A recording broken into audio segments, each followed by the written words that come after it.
So yeah, this is now whenever you want to say hello and start talking about. That's what's up. Hey everyone. Stuff. Well. Hey. Well. Do another take. Hello. You do take. I'm the take.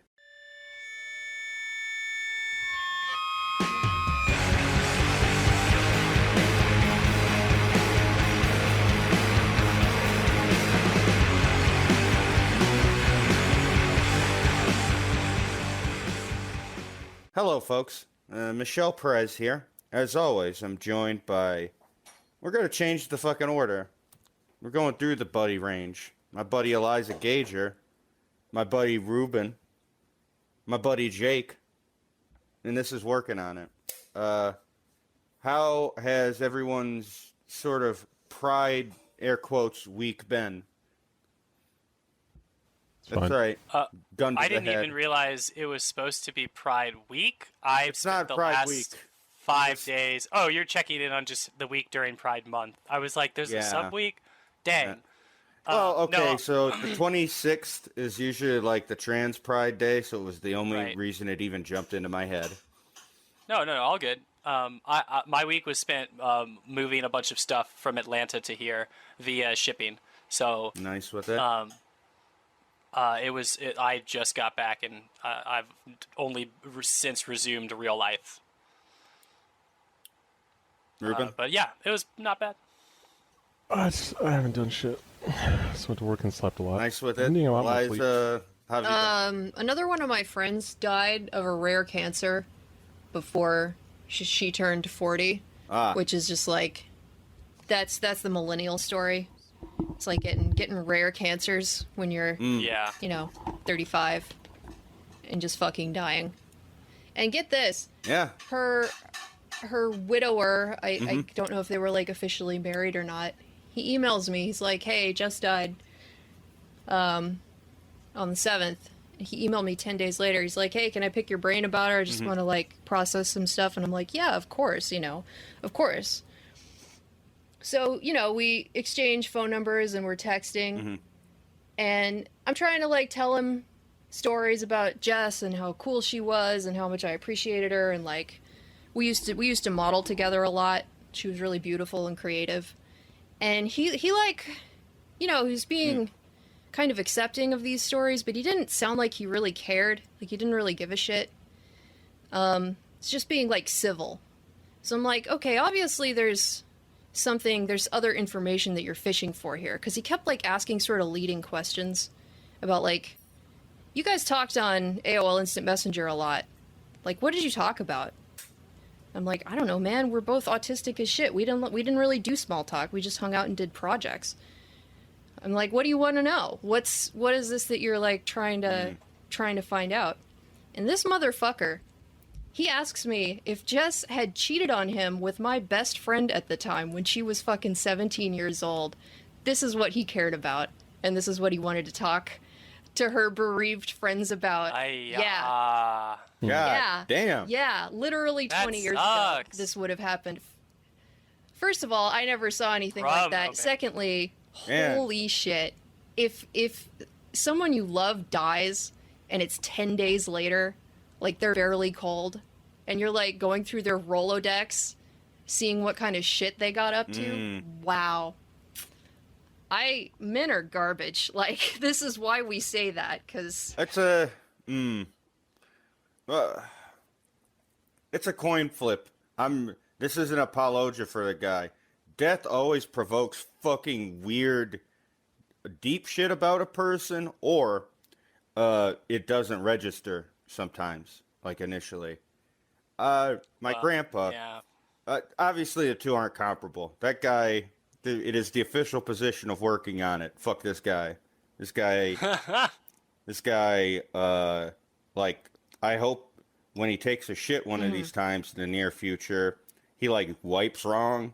And so, like, it's just all in his underwear, and it's in his pants, and, like, people are just noticing it. And it's the last bit of toilet paper. And, like, a bit of it is wedged to the side of his pants, and, like, someone's like, yo, what's up? And he's like, ah! That's the future I hope for him. Or, like, he gets hit by a car, 50-50. All I'm saying is, my grandfather Sasna's died. Not a single tear. This was like a patriarch of the family, 80 years old. I feel like a few months later, our Yeah. family dog died. All I could do for weeks was cry. Like the dog doesn't know what's happening to it. Grandpa was old. He lived a very difficult life. He had a sense of awareness of it, as did members of his family. Not a perfect guy, a product of his time, etc. But yeah, reacting to death across the board is just so hard to quantify. But yeah, I think if there is something you could pathologize very easily, it's a specific sort of asshole who listens to and observes stories of death or whatever, and the line of questioning isn't focused on the person, but instead, Well, here's the thing. what about its connections to me? Jess was solely she was dying for like 3 where years. you There can was relate. ample time Sorry. for him to ask her about this and get an honest Yeah. answer if she wanted him to have this information. Like, it was not a surprise that she died. Mm-hmm. So if he didn't have this information already, then he wasn't supposed to have it. Mm-hmm. So, I don't care if he's grieving. Fuck this guy. Because that actually made me feel really fucking bad, too. Like, I have no idea what he's going through. I've never lost somebody that close to me yet. It's going to happen. So I told him to fuck himself, and I blocked him. I mean, I'm like, this is completely disrespectful to her. Yeah, if you want somebody to know shit like that about you, you tell them when you're dying. Like, that's part of the process. Yeah. Right. Yeah, and it's weird. Death is like that. There are conversations I've wanted to have with people that have died where it was like, I could say maybe in a selfish way, like, sure, I kind of wanted to know maybe how they felt about me, not in a romantic sense, but like we had spoken to one another a whole lot about this or that. And I always overemphasize trying to be nice to others. We don't really have it in every other episode, but like, I bet a fair chunk of this is me overemphasizing and saying thank you and thank everyone, blah, blah, blah, blah, blah, after recording. But it's like, I think, yeah, there is that sort of weird selfish thing with death. That I think it's just common to like the human experience. But yeah, there's also, yeah, like every other process, there's the ability to be slimy in it. Yeah, I can't fucking That imagine. I can't sucks. imagine giving That's a shit super about shitty. something like that. Good Lord. I really can't. Well, I hope this. Yeah, I mean, because even then it's ephemeral. Like, it's fleeting. You'd think the thing that would be the stronger connective Yep. tissue would be all of the time you'd spent with that person while they were alive and the experiences you can relate to that. Yeah, totally. Man. Yeah, no. I'm actually very glad you shared that. It always puts off people in my certain friend groups because all I think about is death constantly, but not in the weird way. I'm not a sex nerd, I'm a death nerd. That said, before we kind of get into the premise of today's episode, I wanted to relate, because again, as always, we're a little unstuck in time. I had been to a trans pride event yesterday night. It was very wonderful. I had a lot of fun. I didn't dance, smoked a lot of weed, consumed a lot of alcohol, learned how to apply Narcan, and it was a good time overall. I had made some good connections, met new people. A bunch of trans men hit on me. 2 people thought I was a trans man. The 2 aren't related, but this just happens all the time. C'est la vie. There's a phenomena, though, I was very worried about, and I don't want to be alarmist about it, but given the listenership we do have, I'd say there's a non-zero number of trans listeners / gay listeners, and we love y'all. I was kind of thinking about this and talking to some of the people that night. Before the open mic event happened at the bar we did, the comedian was also doing a trans pride themed set at a different local bar before going over and doing that. And some fuckheads just sprayed the room full of bear spray and basically fucked up a bunch of these people. But then they came over and worked on their sets as well as sort of act as like the bridging between the open mic stuff that would be happening, like, you know, your slam poetry, your really bad, shitty gay comedy. No offense to these people, but some of it was trash, and I'm not going to be merciful with you.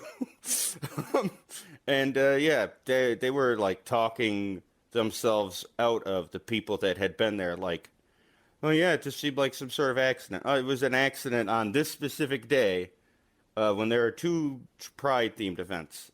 Similar things had been happening in Washington Park in New York City that I sort of observed, where the police were doing group macings of people, not just... they weren't doing pride demonstrations. It wasn't even protests. They were just celebrating pride in that city and getting maced. I don't want to be an alarmist or a doomsayer or a fearmonger. I want you to look at the long arc of history. And baby, it's a downward arc now. The next 10 years are going to be not just miserable for everyone, but you and your specific discrete group. And if you're someone under the LGBTQ umbrella, you're going to be outside the law again. Doesn't make it bad. Doesn't have any sort of moralist connotation we could put onto it. But the society you live in is evil, and it seeks your blood. The days of being batoned in the streets and shit are going to come back slowly, but they're coming back. Be aware and be safe. And don't let any of that dissuade you from living a life where you seek love and acceptance and community with others. They don't want you to do that, so you're going to keep doing that. And that's all there is to it. Beyond that, beyond the darkness, there's also just, how the fuck do you keep it together now when it's all so hard, all so crazy? Smaller, constant ways in which you can build yourself up. When it's cultivation of skills and, like, demonstrating skills and then teaching skills to others and having a sort of shared sense of ability, not just identity. And so, Ruben, the man with the hands, is going to talk to us today about wood. How's it going, Ruben? It's a Ruben episode. It's a Ruben episode, baby. 13 minutes in, you found out it's a Ruben episode. It's real Ruben heads only. Real Ruben heads only. Don't read the title, just walk in the door. Don't read the title. It's a Ruben episode. Today I was requested to talk a bit about woodworking. Mainly what I'm getting into is basic information that could get anyone started, and then that'll be the first episode. And then if we ever do it again in the future, then we can talk about bullshit. But I want to focus on the main information that anyone could use if they just want some basic tables, boxes, if you want to make some swords, if you want to make some spears or shields. You could use this basic skill set and get into a lot of normal woodworking stuff. It's also pretty cheap stuff. I'll try and get some resources up for. There's a lot of like under $500 builds to get into woodworking and stuff, so we'll get some of that put in there. Hell yeah. But first, as part of just to know what kind of people's knowledge is, or to gauge all of you, if you all needed woodworking done right now, what's one thing you all could think in your house that you could do through woodworking, or could use right now? I need a new shelf, actually. For me, so straight up, that's perfect. That's like, yeah, I just got a bunch of books. We have a bunch of cabinets in here, but one thing I've always loved is wall hanging spice racks, like a nice wooden spice rack. Everyone does those magnetic spice racks now, and it's like those sort of look tacky, man. I like it. I've never seen magnetic spice rack. Dude, it's a magnet on the back of the spices. Oh, and you put it on a little. That's It just looks like I'll just put it in my fridge now. That's corny looking. Yeah, I want the just grandma put it in a spice cabinet. rack. I do like the grandma spice racks. I saw a really good setup that was like a good lining to put like 50 mason jars, and it was really heavy duty with like ripped 2x4s and stuff. Typically, when you were trying to build any kind of item, first you need knowledge of wood. And first off, when you go to the wood store, they got different kinds of wood. The most common things, God damn it. or all of your choices really, fall under hardwood, softwood. Wait. Before we get too deep into the woods, we need to get through this at the top of the podcast. But Ruben, how did you get started in woodworking? Oh man, how are you in as much or as little time as you can? That's that producer Give to us brain your going. qualifications, baby. Give to us your history. I started woodworking about, I think it's been 2 years at this point, but living out of Arizona, it's too hot most of the year to get anything done, so I can only really work through spring to winter in some degree. I can't remember what started exactly, but other than just wanting to pick up another skill or trade, I had fallen off board game design and photography to some degree, and it was just like too much idle time. It was just like I could just see the tons of hours that I'm at home, and I'm just like, it just has to go somewhere, and don't take too much enjoyment in reading, or you can't just have infinite activities that are require other participants. So I just focused on what's a good skill set that isn't something that weirds me out. I already bake and cook too much, so I was like, that's kind of pointless to expand those more. So then it was like looking at what tools make sense to do locally. Woodworking makes sense because you can just get a stop shut up, compartmentalize what you want to do and maybe things you need to do, and then have the tools that just work towards that skill set. Because at one point you had presumably not much in terms of tools. Yeah, like I only part of starting woodworking, I was also like, I need to buy a drill because I'm tired of moving into a place and hanging everything by hand, and that would be 3 hours of me manually screwing everything into the walls. So I was like, off a drill, what does that expand into? You can get into fasteners, and then you can do basic woodworking with like a saw at that point, and that's all you could need. I will interject here. So do you have a Ryobi kit then? This is I'm running DeWalt. I do have a Ryobi. Okay.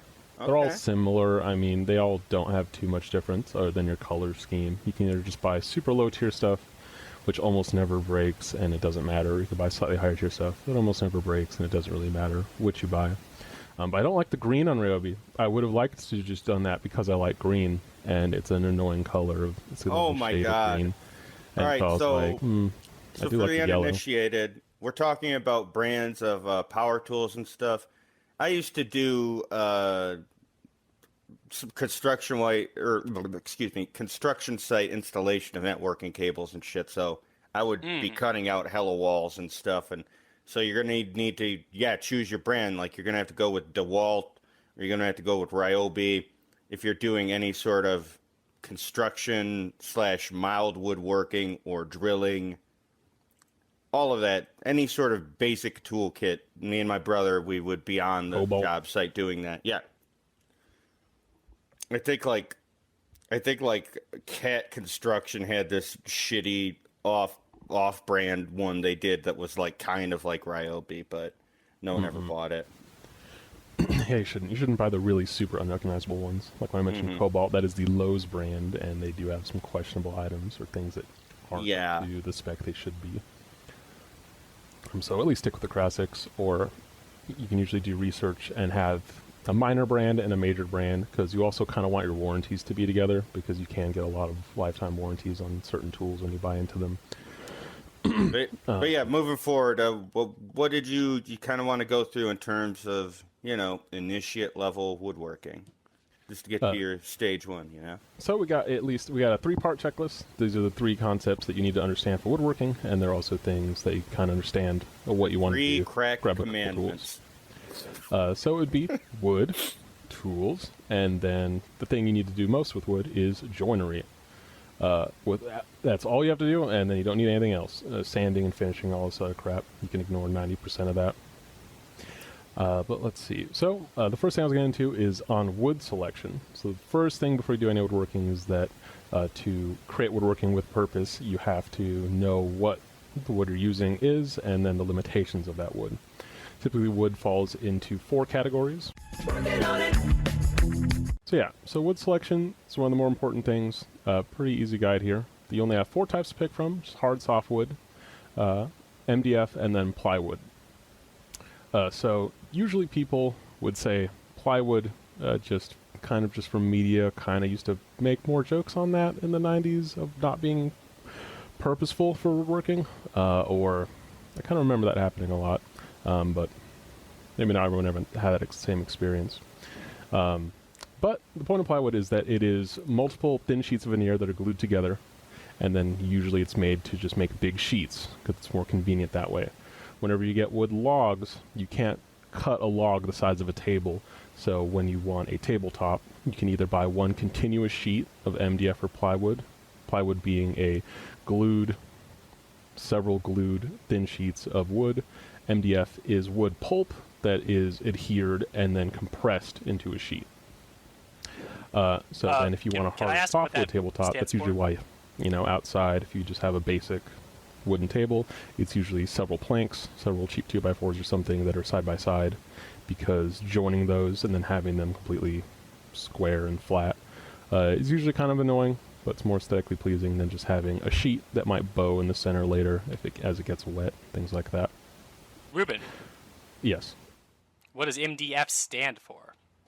Buck. I always forget. I thought you would know. I fucking put you on the spot. Medium density fiberboard. I'm mostly asking because it also stands for Maryland Death Fest, which was a metal festival. That's right, folks. A Maryland Death but for the listeners, style table. That's for the metal. So that's like they just mash a bunch of wood together with glue. But yeah, you just take all your leavings. So like once you get a log, and then you cut it into all the important planks. So if you want to get like massive fucking slabs or raw slabs, really nice expensive wood, 40 2x4s, then when they just have cut everything, you just throw all that in your sawdust together and then pulp that, and then you can just make some more sheets that are just glue and sawdust, more or less. Also effective, but it depends on what the grading you buy. MDF and plywood also have grading systems of how nice they are. Michelle? I see. Do you have a question, Michelle? No, I didn't raise my hand. I was just composites are pretty wild with it. No, that was my one, because you kept going without saying it, and I wasn't sure if it was relevant or not. Yeah. When you look it up, when you see the wood, it just says this is MDF. You don't need to know the name. But yeah, medium density fiberboard. What was I saying about this? Oh, so you know why they come in sheets and why hard and soft woods don't. They're generally good for any purpose where you just might not want to spend the time to make a table, like if you want to make a workbench or something, or have a large top. And of course you can run into bowing on those surfaces, which is to say they will sag through in the center as there are no support under them. So if you want to spend more wood creating a frame under a table that has a plywood or MDF top, you could, to prevent sagging. It's just up to purpose. So that's what those two mainly do. Were there any questions on that? I kind of ran through it, but does that seem like that's what those do? You got it? You got woods. I mean, Michelle, I don't have questions. I mean, bowing wise, you could probably get into structure more later, but bowing won't just be like. I'll cover that in a second. Because of the quality of the board or whatever, but it'll also be about the sort of weight stresses that particular type of board and wood can take. Good point. Oh yeah, we can come back to that in a second. My brother was big into woodworking. He still is every now and again, but like he gets lazy with it and doesn't apply like treatment and stuff to it. But yeah, go off, Ken. Yeah, it also just depends on how long you want something to last. Like everything doesn't have to be of antique quality. Sometimes you just want this shit to be done. You don't want to spend 4 weeks if you only have a Saturday and 6 hours per Saturday to work on it. You don't want all of your time to be one fucking table. Especially in my case, it's a very limited number of weekends that I actually get project time where I'm not just fucking in my underwear on a balcony sweating to death for 4 hours. So it's being in a heat wave time right management now, matters when you're not. I can imagine. When you have a lot more time for it and environmental conditions permit, then it's here and there. But I'm here for utility, speed. So hard and soft woods, that's just how nice of a wood you're buying. If you're buying a common wood or a poplar is usually the name of it, or they just call it common wood. Those are just your cheap woods that you can dig your thumbnail into. They're incredibly soft and pliable. They're very easy to damage. So comparably, if you wanted a wood top, softwood versus plywood will, and in some cases MDF, might not run into those issues of compression and just having a shitload of scratches and looking all fucked up. Softwood is usually just what you're using as not an intermediary, as like a, how would I put it? There might be some applications of softwood for tool handles, but that's usually hardwood. No, that's not right. Don't read into that. But yeah, usually when something is very temporary, that's what you'd be using common woods for, or something that's going to break anyway. You can just reinforce that with glue and have it perform some action, but you usually wouldn't have softwood be anything that you want to keep around. Then hardwoods, got your maples, ashes, redwoods, depending. That's just most of the lumber you're going to be paying the most money on for something really nice. So if you're going to make a stool, you'd want the top of the stool to be a nicer hardwood for aesthetic reasons and just so it doesn't show any wear. If you had a softwood seat, it could feel like 10% nicer on your ass, but you could damage that with having jeans that have metal rivets on the pockets, and you could just put a fucking dent in it by sitting in it too fast. Of course, most of the reason that you're choosing wood is also for tensile strength. So look a bit more into what your purposes are if you need load-bearing woods and like that. But the main of this is to understand what plywood and MDF are for. They're just big sheets. That's what like furniture is largely made of. You make a cabinet door. You just take a big chunk of that. What have you made out of some of these wood types? Plywood I've only used for, let me see. Really just tabletops. I don't bother with joining a bunch of planks to make a tabletop.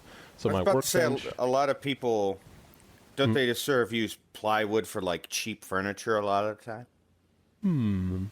Like cheap shelving, you know what I mean? Like cheap desk shit. Like, yeah. Like I remember entertainment centers when those were still a big thing. You know what I'm talking about? Entertainment centers were... So if you think of entertainment centers and like all of IKEA furniture, that's all MDF. Right. So that is not plywood because those are not glued veneer sheets. So like when you crack that stuff and it's kind of like papery or drywall looking. There were plywoody segments, but like those were the entertainment centers that didn't last long. Or it is veneered MDF where they take one sheet of wood that is like a millimeter thick and they glue that on top of MDF, and that's what looks like wood grain, but when you knock on it, it sounds very hollow and light. So a lot of the time MDF you're buying is also veneered MDF when it is for aesthetic purposes of furniture. So it's still the shittiest wood, but in most applications when you're like buying furniture to store, that's what you're paying for, is that you're starting at MDF.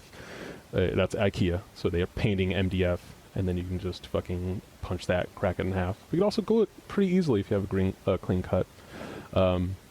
And then other furnitures, mostly couches, if you see inside of a couch, are going to be a mix of hardwood and usually a couple plywood sheets. Talk about scavenging things later. But usually that's what you're seeing out of those things. Okay. So all right, so I'm not going crazy. All right. When you were starting this stuff, what was the first stuff you were you were having to make? Like, was Ruben's first trip to the Home Depot like?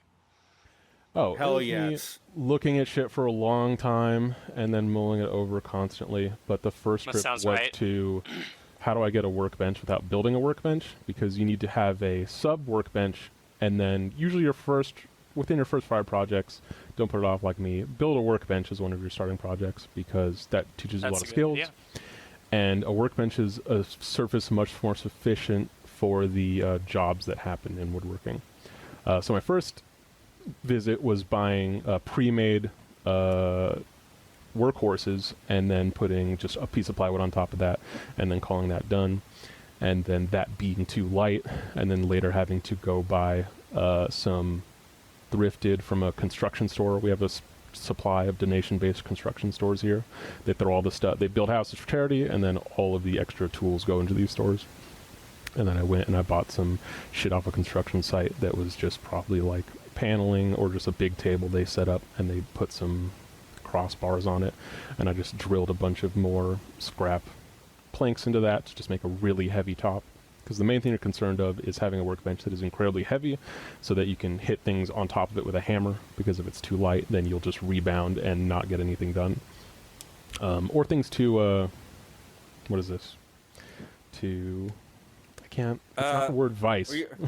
He's clamping his hands together. Dude, for a surface to clamp. He's doing so many gestures. He's got a clamp. I nailed it. I nailed it. Folks, he was clamping his hands together. You need a hard surface that is also for clamping things too. Sometimes you clamp pieces to themselves for gluing, but a lot of times you're clamping them down on a surface, or just as a hold so that you can saw or hit something while you work on it. But boards. Any more board questions? I think that's enough to have examples of what those boards' uses are mainly. Oh, I'm boarded. Yeah, Dick. I think we lost Jake. We didn't lose Jake. Now you got to do a clap. There you go. Okay. So last thing before we get out of choosing wood, one of the more important parts of selecting wood, when you choose hard and soft wood, you're usually choosing a form of dimensional lumber. Most people will hear 2x4. That's just the dimensions in inches. All right. Got 1x4s, 2x2s. Oh, I forget about this. That's the dimension of the like the end of it. It's not a 2x4 is. Right. It is not the length. It is the it's not the length. It's the type. Height? It's the type of plank. You can have a super long 2x4 or a super short 2x4. Yeah. You're choosing the width and then depth of it, and then you're buying a number of feet of that. So 2x4 by 8. So, and then you have your 2 inches, 4 inches by 8 feet.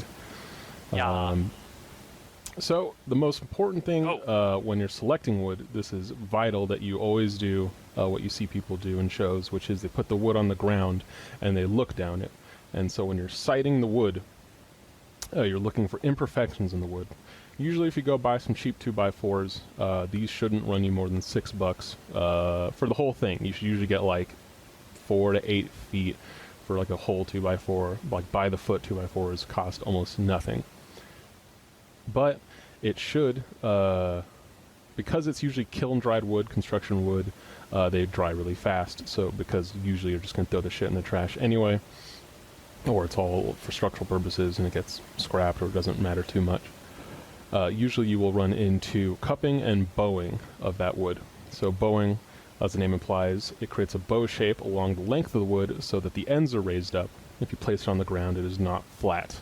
So when you place it on the ground, you'll either make an arch or you flip it over, and then the belly will allow you to tilt it left and right. I've always wondered how that is done without breaking the wood. So, you mean drying? No, just making the wood. I guess having it be curved without while it still keeps its form. You know what I mean? Like to make an actual bow. Maybe this is too layman, right? But yeah. Like, how do bows keep their shape without breaking? Is it just the natural properties of that wood? It's not the natural properties of that wood. You can make a bow out of most woods. The tensile strength of that wood is going to determine the life of your bow. But to bow any wood, by the way, not just to make a bow, but like to bow a plank or whatever. In general, you are wetting the wood, and then you can dry it at different angles, or you have other techniques. That's tight. But the most basic one I've seen is not beyond steaming. Just the laziest method is that people at a bowyer, he just has a plank along the ground, and it is set against a wall at a certain angle, so that when you put a piece of wood at a certain length on that shelf on the ground, and then tilt it against the wall, you wait like 8 months, and now these are all going to be the angle a bow needs to be at, and you just let it sag over time with natural humidity. And that's just like a lazy way that place can make like 100 bows by leaving them in a closet for a year. Because when you store wood in your closet, you need to store it standing straight up or completely flat, or you're going to add a bow to it later. The other one is cupping. So cupping is the inverse of bowing, so it is a cup shape. It makes a vert ramp down one side of the wood so that the edges are high.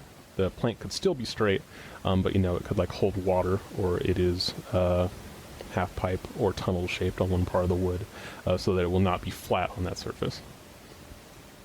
And then you also have bending and twisting.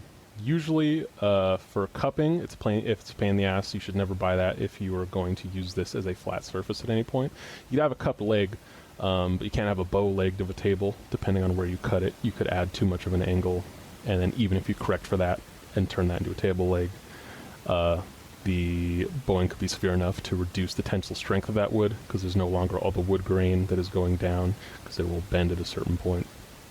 Doing exaggeration hand motions for that, so it won't be as strong. But twisting is the main thing I look out for, which is to say, imagine a DNA strand or anything that you twist that is wide and flat, like a certain type of spaghetti noodle.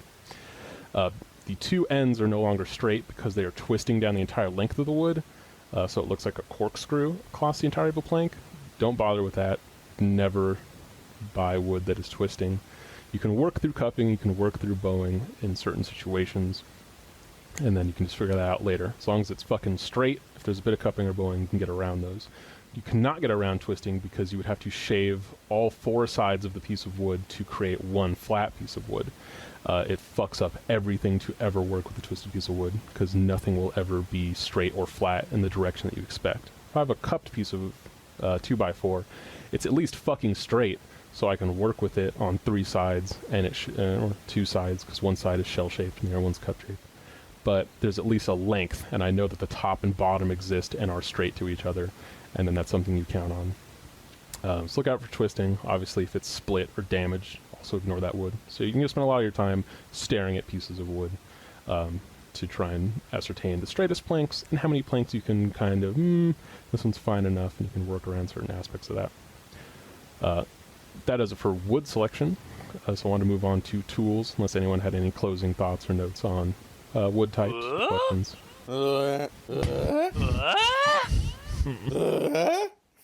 We're going to do that so many. Just for 40 minutes. Sorry.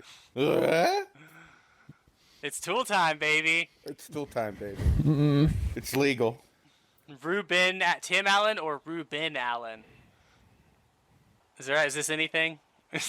Boom for tools.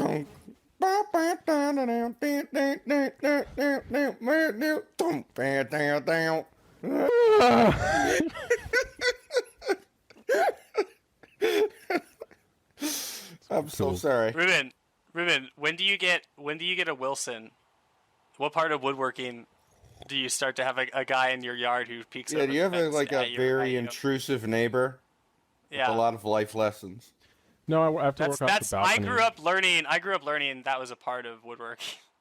It is in a neighborhood. I hear that a lot, but I work off a balcony, and everything's in my apartment. Oh. So there's no one that can really get an angle on me. Someone would have to yell up at you.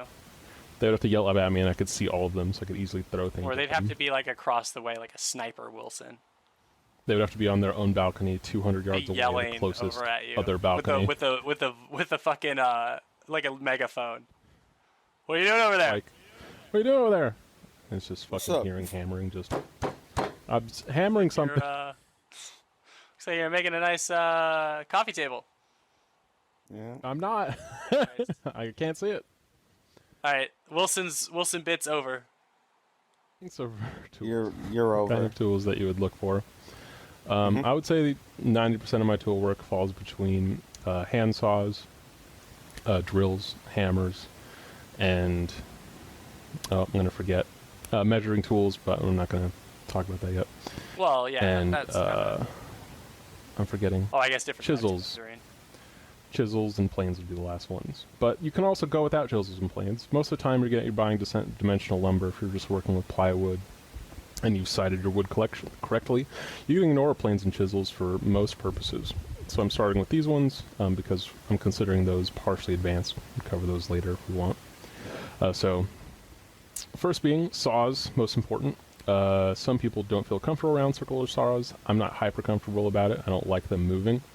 I'm probably going to end up with a miter saw later, but right now I'm just working a handful of hand saws just for being cheap and because I don't need to do that much cutting.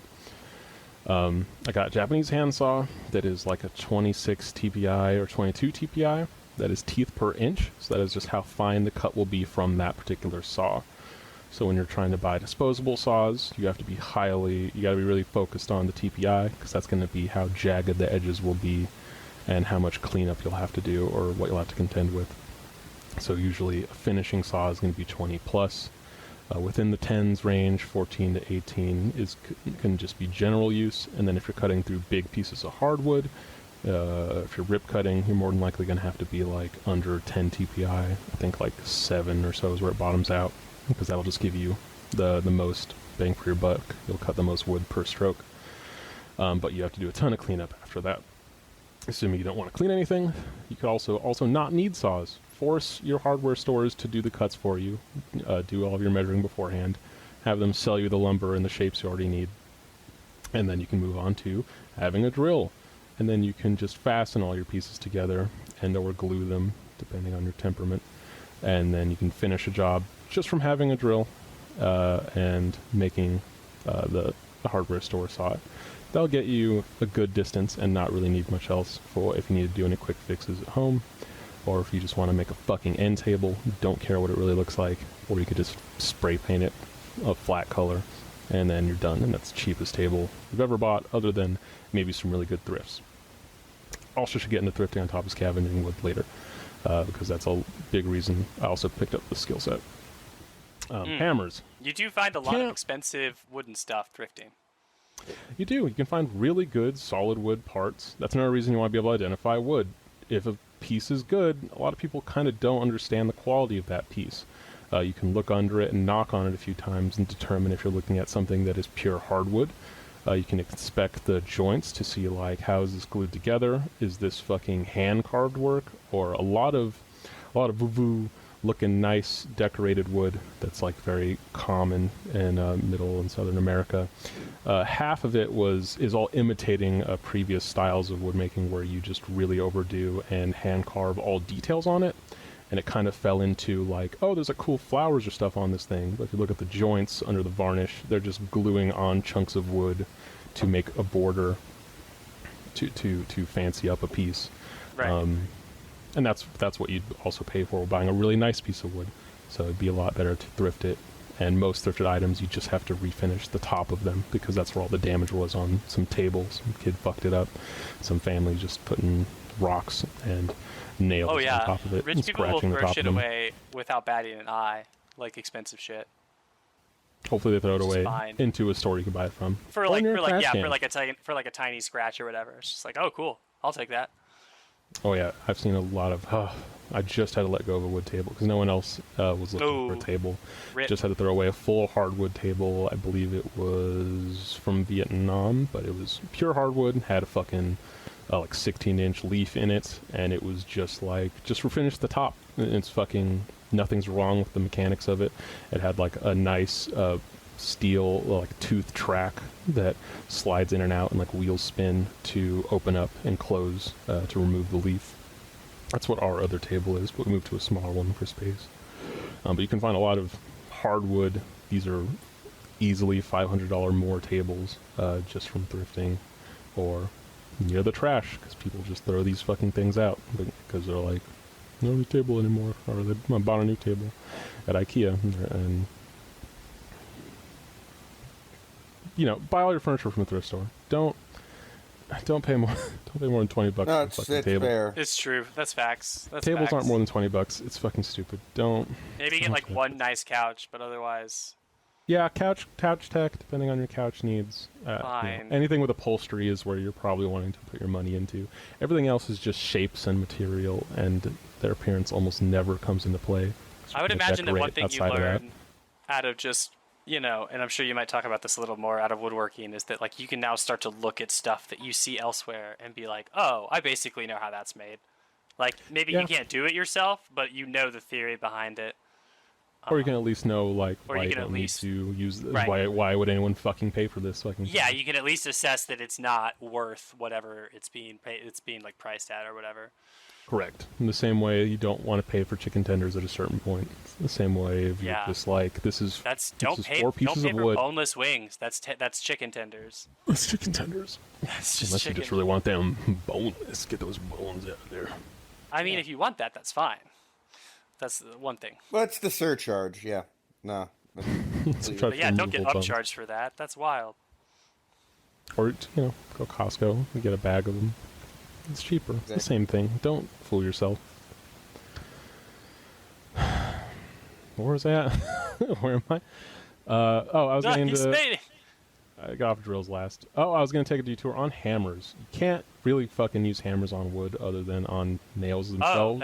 I guess that makes sense. Because you have a mallet. I was going to say, do you use those in conjunction with, say, your chisels, etc.? Is a mallet just softer? So a mallet is softer. It's going to be less dense. Like the striking force of like a $5 claw hammer. Is that what you call those? Just the ones that take the nails out the back? Ball peen serve hammer, yeah. Ball peen's the other one, and then there's claw. Is it claw hammer that has a claw on it? Does that have a different name? Good. When you just buy one of those for $5, the striking force of those is way too great and will just fuck up any piece of wood that you're holding. And usually you would have to have a medium between that and a striking surface to apply pressure that way. So usually you just use a chunk of wood and just bash it on things to set them. Or if you're, pushing in dowels, if you're doing chisel work, you're going to use a wooden mallet because you're just getting more control out of it. Applying too much force suddenly would cause breakages, cracking in wood, or you'll just have giant tool marks from you fucking missing. So it's just not as fine of control. You can sit there all day like tink a little bit with a hammer on a chisel against wood, but it's going to make the job take 5 times as long, and you're much more liable to fuck up. You can make hammers for nothing. I have 3 wooden mallets. One's at work right now. I don't have it. But they are just made from, you get a billet of firewood. If it's not cracked on the outside, cut it in half. If there's still no cracks in it, then you can just shave down the sides you can cut one side off of a piece of firewood to make a flat. You drill a 1-inch hole into that, and then you can either make or buy a dowel and glue that into that. And then you have a mallet. It's the cheapest mallet, is a firewood mallet that I've seen. A lot of people do techniques of like gluing 2 2x4s together and using pieces of PVC or something to make like rings as a center that hold sand or BBs for weight because it was too light, using 2 1x4s. You know what I'm saying? They make like an Oreo of wood and then put a handle in it. But then they have to weight it, so they have to like fill the void of the Oreo wood with sand or BBs. I hate everything you're saying right now. So don't do any of that though. You just take a piece of fucking firewood, you get a $5 bundle, you can burn the rest, and you just need 1 piece that didn't break. You cut that in half, and you have 1 or 2 hammers. And that's how I've made all my hammers, is just cutting firewood. And they're nice, big, chunky pieces of shit. Most people also offset the cuts when you're looking to making a hammer so that you have different striking surfaces. A deeper striking angle on a hammer is less effort on your wrist and will generate more force. And then so that would be an angle that is parallel to your hand as you hold it. It's parallel to your knuckles. Will be a bit more accurate. So usually you have the hammer that has like a kind of spiky pointed back because you have a power side, and then you have like a accuracy side. You can flip that around or add texture to your handle so that you know without looking which way you're holding it, and if you're holding it flat, so that you can not take your hand off of a piece and then hit it with a hammer. without looking without moving your chisel. Like if you need to put your chisel down, then find your hammer. You usually want, like, if you imagine, you want to use the side that just hits more, because you don't really need accuracy right now. You can just, without looking, if you have a rectangular handle, for instance, you could texture half of it. I use a nail punch, and I put dots on the back of my handle so I know which way it's facing if I'm not looking at the handle. So I can feel the dots with my thumb to know if I'm on the striking side or if I'm on, like, the heavy, less accurate side, so I don't have to move my chisel or something like that. Just little things. There will be resources about doing that and about hammer making also in our media alongside this. I learned the fire mallet from Rex Kruger. It's a real bald motherfucker that has been making furniture for like near 20 years. He's very good at what he does, and he has a big series on simple projects that don't use advanced tools so that you can get to the tools yourselves. Last thing about tools would be Machinist Tools. So you got a lot of measuring, and you have a lot of right angles and centers you have to find when you're working with wood. If you don't know where the center of wood is, you can't efficiently set dowels in it.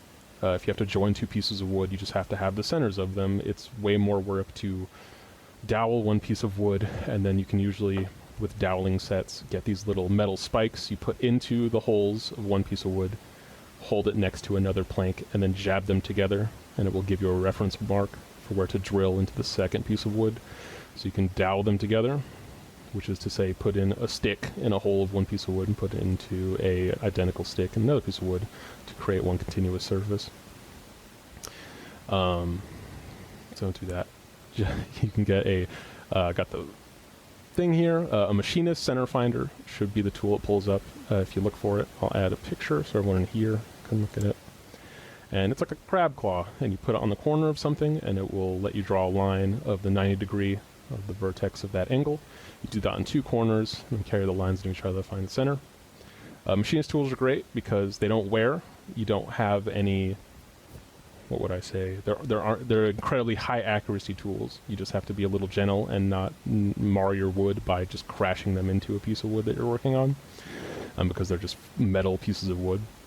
But from just the center finder, there's also Bevel Squares. It's just a piece of metal set at a 90 degree angle that you can easily make pencil marks on. That's so you can check your 90s, check your flat surfaces on wood, and then make sure things are good to go without pulling out a square every time you have to look for one. And then I also put something in here that I haven't used myself yet, but seems really nice. It's called a 1-2-3 block.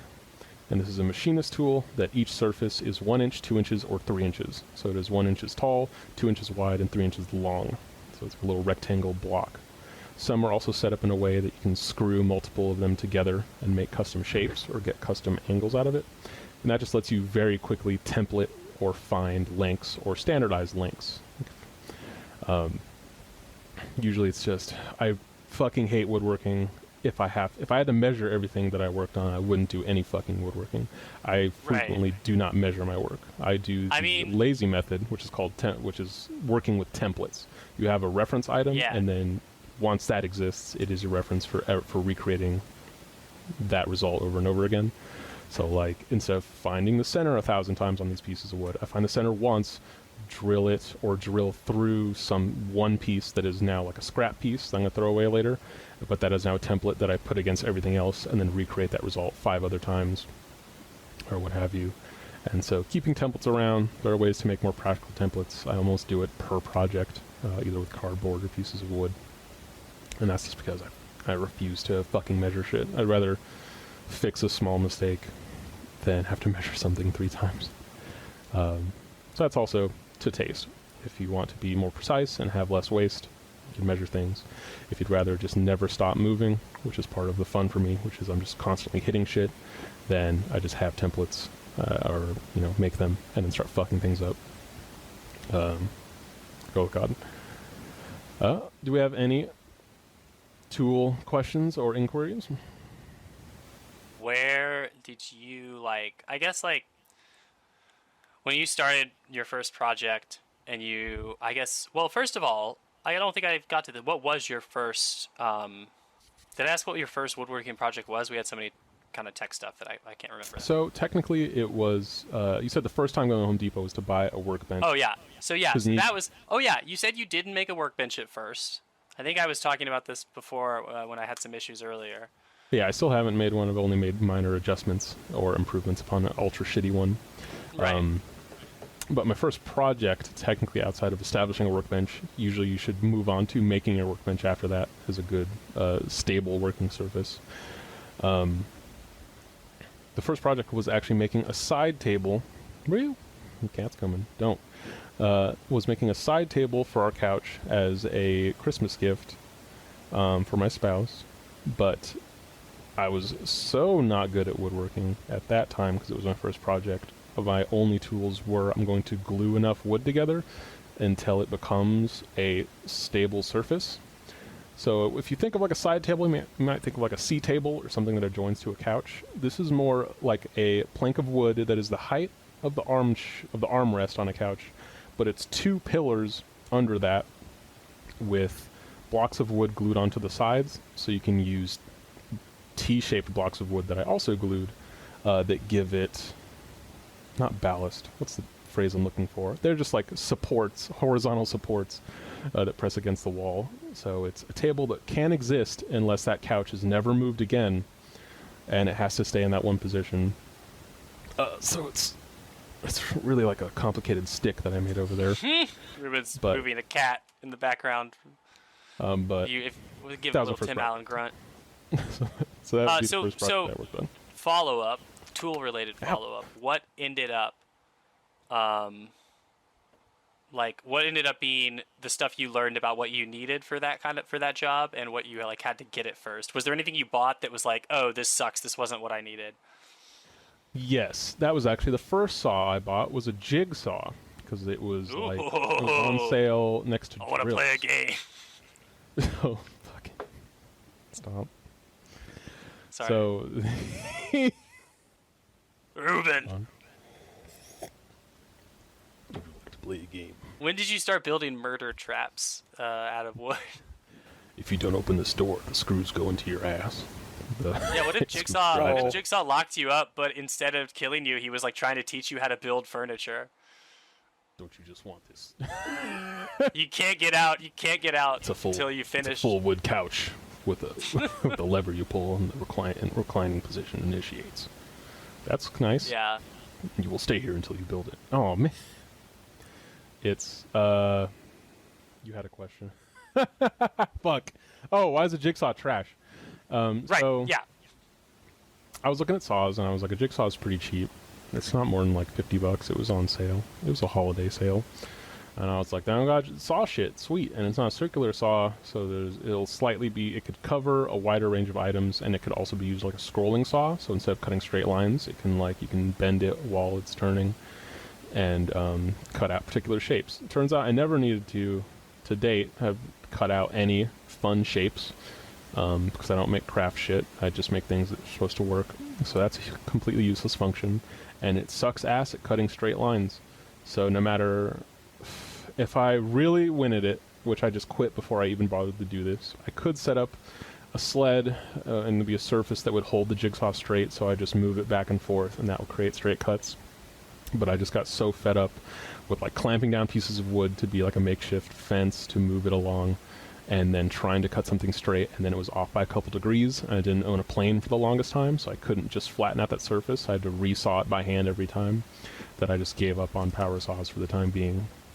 Probably until I get into a miter saw, so that I can quickly get angled cuts or cross cuts of things. If I say cross cut or rip cut at any point from now, a cross cut would be when you cut across the width of a piece of wood. A rip cut is when you cut down the length. We need 13 ghosts a piece of wood, so like if you're cutting down 4 feet of wood, you're going to be cutting down the 4 feet as a rip cut to make 2 long, skinny pieces of wood. So mitering would be for cross-cutting, and that's the big saw that you pick up and drop down on the wood over and over again. Start at that.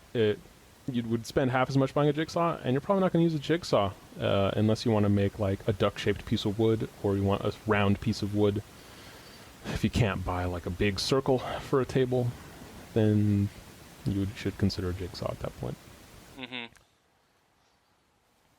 So that was like, yeah. Other than that, Yeah, I would say that was like this was completely fucking useless at the start of this endeavor, whereas everything else was good, which is a majority of hand tools of just. are there any things that are like, what am I trying to think of?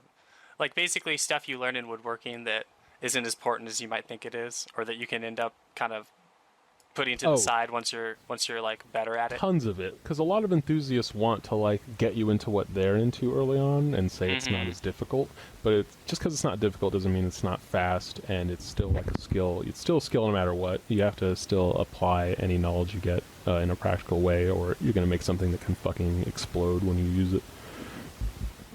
So like what would I say? Something like pocket holes. Like a lot of weekend worker types, a lot of people are just like, yeah, you just pocket hole stuff. Pocket holing is kind of like a really niche thing some people think are really good.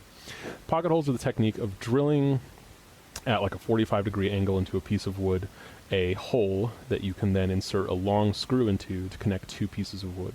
A lot of furniture is made this way. Oh, right. That's how, yeah. I mean, that makes sense. And then they put like a dowel behind that to cover up the tracks IKEA of where the stuff. pocket hole was. So like, Right. yeah, IKEA's got a good amount of that. A ton of furniture. It's like that's just an easy way to make a box. You just pocket hole two pieces, and now you have a 45. So making a 45 is one of the most contentious parts of woodworking.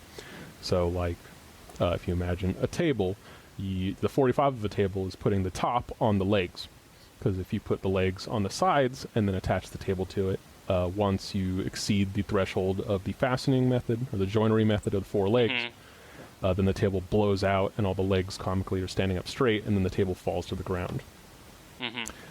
So conversely, all joinery methods are like, how do you achieve a secure joint, two pieces of wood touching each other that won't explode, or you know the thresholds at which they will explode, so you have already considered that. So pocket holes are incredibly weak. In general, you can't just screw pieces of wood together. This is a misconception that I had for a long time, because I never did anything but pre-built furniture. Of like, you can't just put 3 screws in a piece of wood and then you have it, and then it sticks together. And if you apply any force to wood that's been screwed together, the fasteners, the screws, are actively trying to rip themselves through the wood, and they're damaging the wood and their entire existence in that piece of wood. Which is why joinery methods such as mortise and tenons, dovetailing, doweling, and just generally just using glue are more beneficial, because glue never works against the wood. Glue joins two pieces of wood, and typically the wood will give out before the glue will ever give out.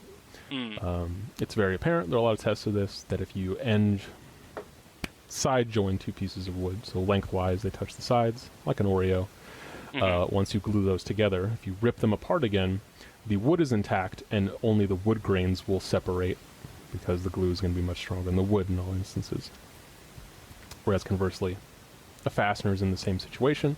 If you're ripping them apart, eventually the fasteners will turn, or they will fatigue and they will crack, because fasteners are brittle pieces of metal. So even though they screw in and get into the wood easily, they do easily either snap under pressure or will start cutting through the wood if it's soft wood, and that will soon separate those two boards apart.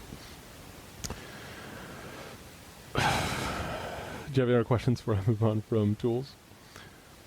Yeah, no, that seems it. I like that you're we segmenting this. This feels like a class presentation.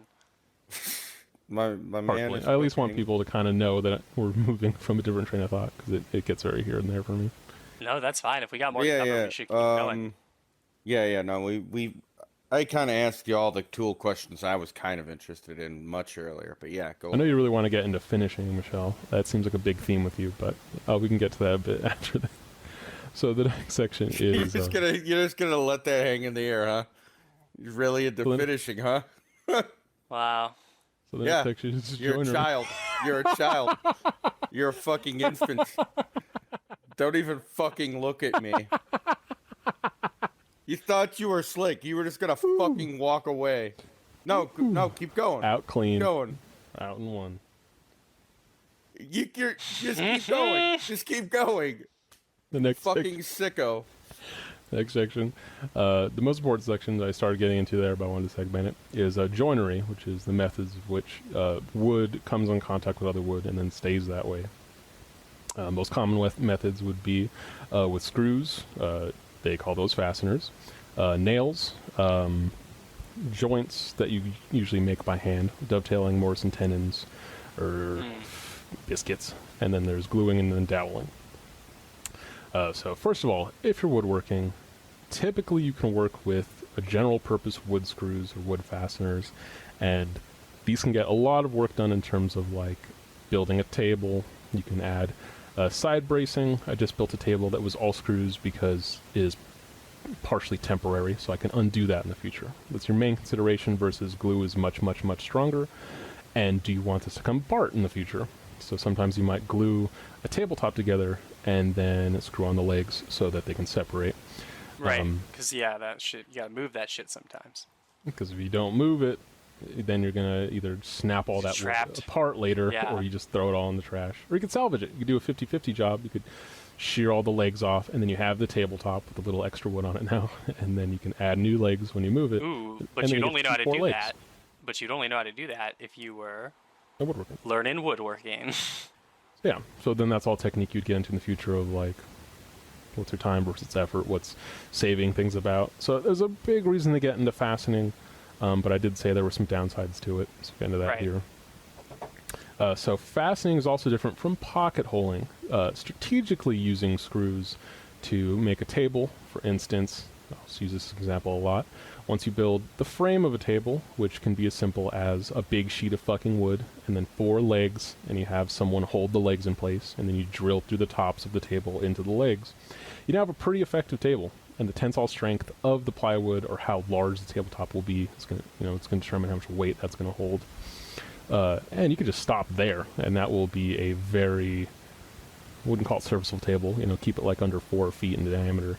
But that is a table, and that's going to work for eating off of, and holding like papers, like a fruit bowl. If you need to go beyond that, and instead set down a frame of 2x4s, it could also be just as simple, again, of making 2 staples of 2x4s, so the legs, and then a top piece that is a frame. And then without adding side supports, drill in the top of the table through those supports. And then you now have added a basic frame to that table. The tensile strength is now tenfold because the tensile strength of a 2x4 is something like,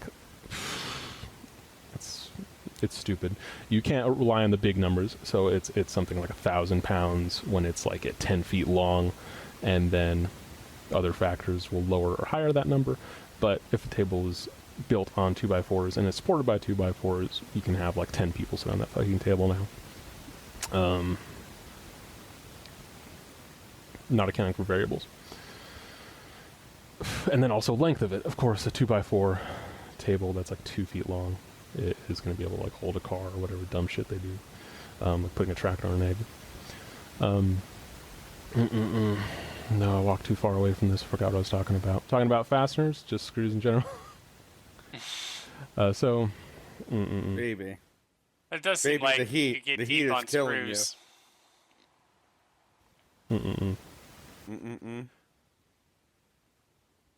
I lost the initial point that I was trying to come down rack to, but fasteners have considerations to make in that they are usually always something you have to look at or cover, because your connections always have to be very straightforward. So I was given that example of you're screwing down from the top, but you're going to mar the surface of your table down by looking at a bunch of screws. Whether that matters or not is up to you. That's why pocket holing is such a thing, and that's why having tables where there's a frame under the tabletop, and then you're connecting legs into that frame, is because this is all in service of hiding the screws from the from the customer, the person that wants the table.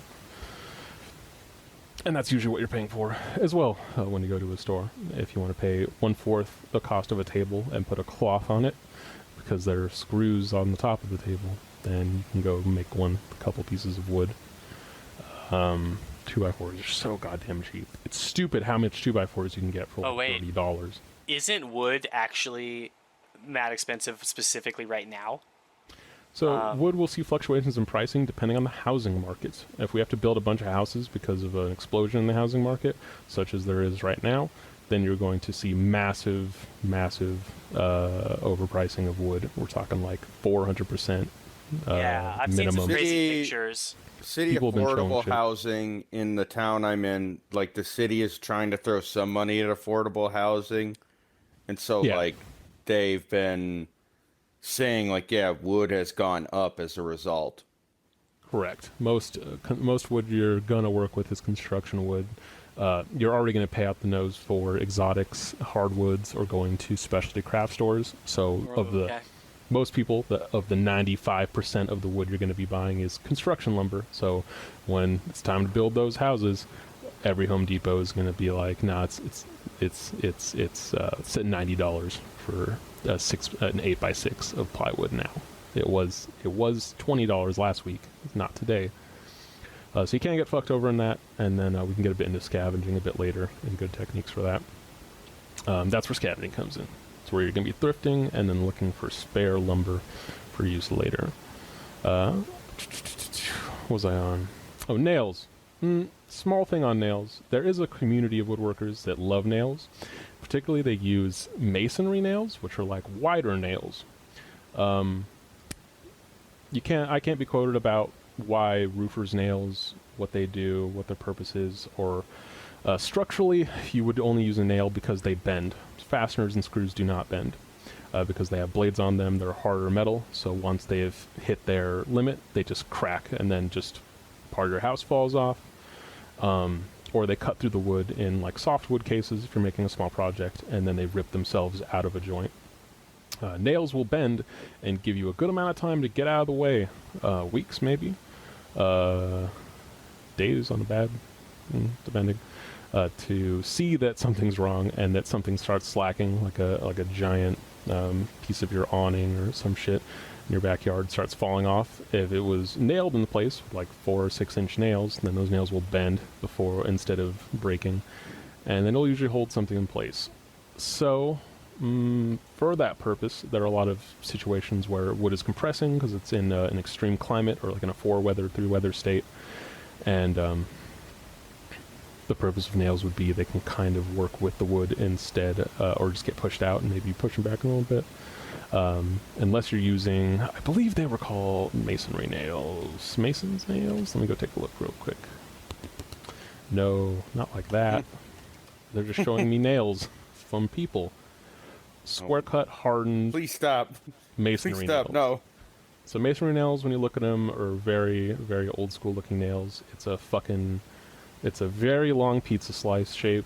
That's what you're looking at with masonry nails. Usually you do have to pilot hole these. You'll crack the shit out of your wood. But I've seen some good results with them, and they're very pleasing when you see them in wood because they just have a big, soft, block-shaped top instead of a big dork-ass Phillips head. And you typically will test the wood that you're working on, put pilot holes appropriate to the size of nail, and then just use that for all of your joining. And then they just got little soft pop iron blockheads, and they look pretty nice in most pieces, even if you have to push them to the top of something. A lot of severe antique items have been made that way, and are usually fixed by prying those out, servicing the wood, and then nailing them back into place. Next joinery techniques would be ones that are high level, and I don't deal with these. This is dovetailing, which is when you cut a repeated pattern like a jigsaw puzzle through a piece of wood to put 2 pieces of wood together, usually to join the corners of something. It looks really nice if you use different pieces of wood. Then you can get like a contrast in color, I've seen and then stuff it like also that. just kind of like shows off the skill of a craftsman. There are some cuts that you can do. I forget the name of this cut. There's a specific cut craftsmen do that is impossible for a machine to do, and the reason you do this cut is to display one in your store so that people can see how good you are at dovetailing, because you can do a cut that you can prove a machine can't do. And it's like a if you look at a dovetail and imagine it's a bunch of rhombuses connecting, it's effectively a fucking super ugly version of that has a 2-inch lead, and you chisel out a like 1/4 inch. You essentially make like a bunch of tree shapes. You have a log that's like a 1/2 inch of incredibly thin slice of wood, and then it bows out into a big chunky thing, because a machine can't have that separation occur, because if it would just it would just jam in the wood or explode, because the bar of it will be too big. Right. So on machine cut dovetails, they're usually pretty wide. A really nice piece could be cut thinner, but you know, it's a thing. If someone's really good at working, they'll probably have one of those sitting around. You can be like, oh, show me your fucking dovetails. They'd love to. Mortise and tenons are like massive dowels, which we'll talk about next, and that is when you massive dowels. How would I put it? Like you just you take two pieces of wood you want to put together, like a fence, and you take one of the posts and you just round off the end of it. You just cut it until it's like a big oval, and then you cut or drill a oval-shaped hole into the fence, and then you stick it in there. That's a mortise and tenon.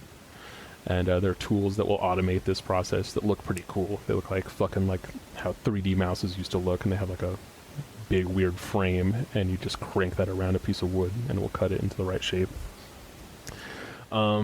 That technique could be done by hand. It's the strongest joint because it is the most wood-to-wood connection. But for most purposes, you can just get away with doweling and would have the same result. It might not look, when you're better, it will look the fucking same, and no one will know otherwise, other than the 5% of people that can tell that you didn't mortise and tenon something once you have a flush joint on that. But most people don't need it to like hold. You don't want to make like you don't make a squatty potty that can hold like 6,000 pounds of strength or some shit like that. You don't really have to do it as much. If you're into it, it's pretty cool, but not hyper practical, other than you're just flexing and have time on your hands. And then the last thing you might see sometimes, usually just for making tabletops, are called biscuits. And biscuits are they're little tiny, usually like compressed wood discs. And you take a specific tool that has a saw in it, and the saw retracts. When you press the saw into the side of a board, it will leave a biscuit-shaped hole, and then you glue that biscuit and stick it in the hole, and then you just saw into the side of another piece of wood and then put them together. And then the biscuit is the medium that joins those two boards together, if that makes sense. I mean, without seeing it, I think it makes sense, but I'm sure, yeah. So, what was I was always saying, like, Oreos, the analogy before. So imagine two Oreos side by side, and you put a popsicle stick through the center of them, and then you squish the two Oreos together on a popsicle stick. That's biscuiting. I would. Okay. I would simply have the ice cream banana thing. No. I would simply have a two frozen biscuits banana and a stick. You're gonna eat it. You're gonna shut up. Oh no. I would simply have a creamsicle. No, we don't have creams. This is bullshit. I hate that. You have the Oreo kebab, where you can fucking go home. Oh. You better call your mom to get you, because we don't have enough room in the car to take all these kids home. The last method that is kind of your most, it's your best blend of like fasteners and nails have special considerations or aesthetic issues or structural issues, and that they can harm the wood. I think your best general use solution that can apply to a lot of situations and also be aesthetically pleasing is doweling. So this is a skill set on top of gluing, and then with doweling you are just putting a hole through pieces of wood, and you just put a stick in it, a dowel that is the size of that hole, the circumference of that hole, and there's glue in there. If you want it to stay together, you don't have to put glue in there. Sometimes you just dowel it as a hold and then remove the dowel later to separate the wood. And with that method, you are looking at something that is even stronger than just edge joining two pieces of wood, slapping two pieces of wood together with glue. You slap two pieces of wood together with glue, but you put 3 holes in it, put sticks in them, and then now you've increased the tensile strength of that glue bond, like 10-fold. Probably too high of a number there, but it's real fucking strong now. Because if there was any shearing strength on that glue hold, it now has to compete with those 3 pieces of small condensed wood fighting the shearing strength of those 2 pieces of wood holding. So instead of the sliding action of 2 pieces of wood that have been joined together a long ways by glue, if there are now sticks in between them, any strength, any forces that would try to shear those pieces of wood need to break the wood that's in there that is now facing the opposite direction. See, all woodworking is all about grain direction. So once you have grain direction going both ways, it's so fucking hard to shear this piece of wood. It's really not going to come apart in anytime soon or ever. Yeah. Which comes to my last point of joinery, is that you're always considering the tools that you use. If you're going to glue something, if you're going to fasten something, you are considering the shear strength of these items, and then you are looking at the design of your object to counteract shear. So I was talking earlier about make a table with the legs on the sides instead of under it, so that it explodes when too much weight is on top. So you have to consider your shear angles and the purpose of your item. I made a gardening table recently that's about 5 feet long, almost 2 feet wide, and then its only forces are that it's going to hold less than 300 pounds of plants and soil, and it's not going to have any horizontal movement. This table doesn't have to get moved. If you have to move a table constantly, if you're making like a gardening table, you might see like picnic tables have those slanted legs, and that is going to counter the shearing force of moving the table. If your legs are straight, they're getting bent whenever you're moving the table. You pick it up and replace it. If it gets slid on the floor, you're adding shearing strength that could make the legs crack sideways and then throw the table on the ground. So you usually are, any reinforcing that you're doing is all in service of when tension is applied to a certain direction of the table, you're countering it by adding enforcements so that it does not move in that direction. So crossbars, any type of making a frame. So you think of like a box frame, and then you have the pieces going across like an X on crates. That is just so that it doesn't just fall apart when too much force is applied to it. Those would counter forces that would separate the four corners of the box. That's always where you're coming at in a headspace when you want to design something yourself. When you want to design a table yourself, think of the purpose. If the forces are coming down from the sides, from the front, from the back, and then you were adding supports for that. What's some stuff you've made that you didn't get right in that regard? Of the few things that I've made to have like actual use. Yeah, not saying like it happens all the stool, time, by the way. Table. Yeah, it doesn't really happen because I made those considerations first. Usually it would be I'm in the stages of making something and I'm like, am I right about this? Like, I went to test some pocket holes because I'm like, I bought a shitty pocket hole jig to test that out to be like, is this a good joinery method? And then everyone's making the points of like, well, they can just explode if you just move it sideways. They can't take force in a lot of directions. And so usually you should go out of your way to pre-test your theory if you can't understand it from a hypothetical perspective. So just go take a couple pieces of fucking wood, glue them together, screw them together, do what you're thinking in a configuration that it would exist on a piece of furniture, on something that you're going to use, and then just hit that piece of shit.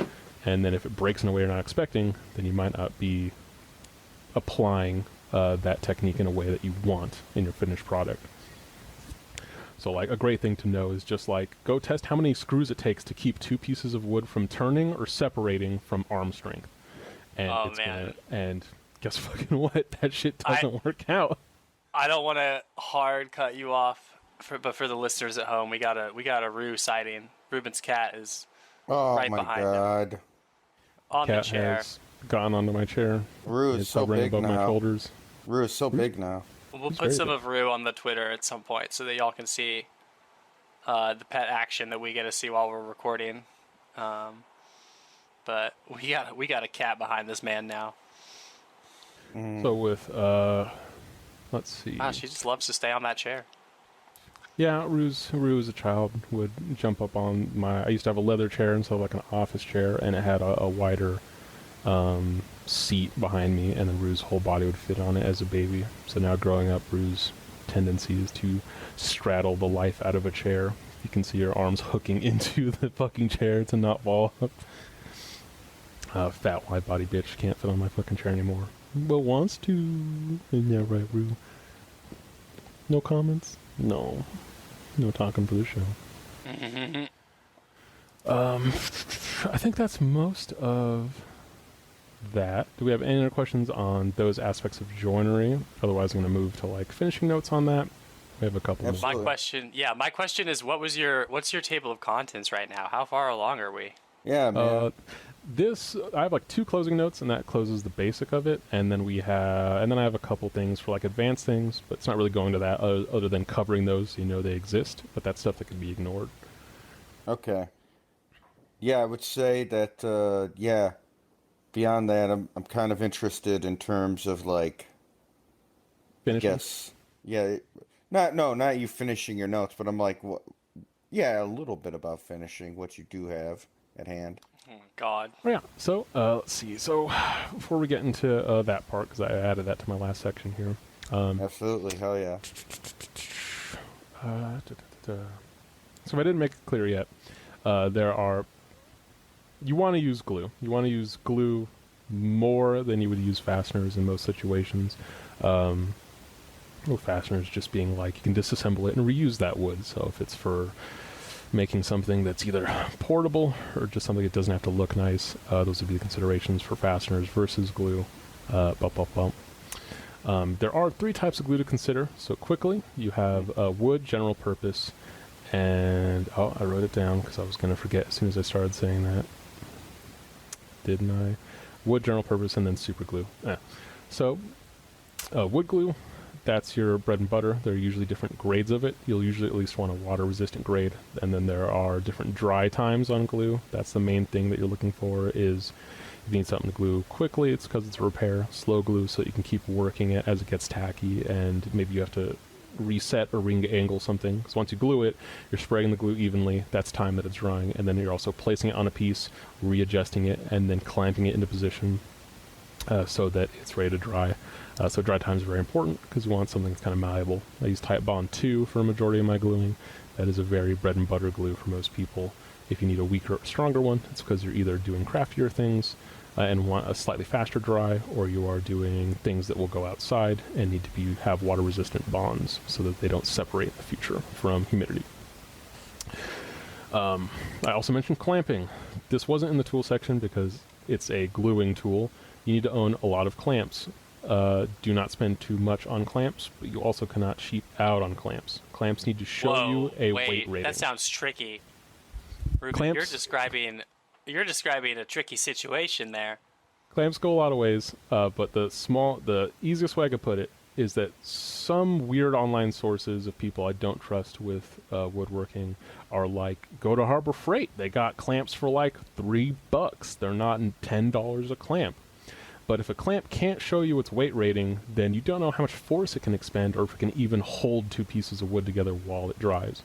When you clamp 2 pieces of wood together, it has to be so tight that the wood seeps out the sides in tiny, minuscule droplets. And this amount of force also pushes glue into the wood. So you can't go all the way down on clamps. You can go to yard sales and pick up as many used clamps as you can find. That is usually the best move to do. If you can't, then you just have to be judicious with your clamp purchasing, but you're going to probably spend $100 just on clamping material. I guess you use them for a long time though, because you just need them. They do last about forever. Like you can't really bust a clamp. You can buy a shitty one and it'll ruin your work, and then the clamp gives out. Yeah, it's just a bar and a screw on it. It's not a lot. If it gets somehow got stripped, but There also are if you're buying clamps, just buy regular clamps. Buy as many as you need for a job because you will quickly accumulate them. And then sometimes you just have clamps upon clamps. You have safety clamps. It's like a weird data preservation redundancy situation of like, I've clamped this enough, but there's room for more clamps, so I could keep clamping because in theory that will make this joint last several more years than it will if I underclamped it this time. And then it will never end. But more or less, if you have the clamps, you just keep using them whenever a glue occurs, because if a gluing fails, you have to remove all glue by hand, or it has failed catastrophically and destroyed your work. Second note about clamps, if you look into that, after you've spent $50 on clamps, immediately look into pipe clamps, which hold much bigger pieces and are much cheaper and will prevent you from having to buy different sizes of clamps, because a pipe clamp rests on a metal pipe and you slide it up and down, so you can just have several of these set up to be like 6 feet wide, and they'll hold everything, and then you can just have a couple smaller clamps. For more clamp theory, it's all based on need. It really sucks. Just, be advised. You'll spend a lot of money on clamps. And you can't keep out. You fuck up all your stuff. Let's see. I think that was the main last part that we had. That was the did anything subsection come up? on clamps. Clamp Yeah, I top. was I'm about to trying- say, did you even get to my question about your table of contents? You asked me. And your Yeah, I agenda did. I today. said we were like, it is 5 bullet points, and we're on the third. Hell yeah. But Damn, girl. I didn't finish my own thought. That was the wood glue section. So you also have general and super glue. General glue is, I think it's called like Bondol is a good one. That is just glue that will usually dry clear, because wood glue does not dry clear. You need to go clean it up. Bondol is a white glue that will dry clear and can almost be used exclusively in place of wood glue. It's just going to have slightly different tensile strengths or water resistance. So I've heard good things. It can kind of just take the place of wood glue, which kind of has like a slower drying time. So you might end up mixing those mediums. I would just start with wood glue for 80% of applications. And then super glue does have a purpose of repairing wood. If you've chipped off a piece of wood and you're trying to keep it looking nice, if it was a clean break, you can just super glue the piece of wood back into place, and it will leave an almost non-existent crease on it.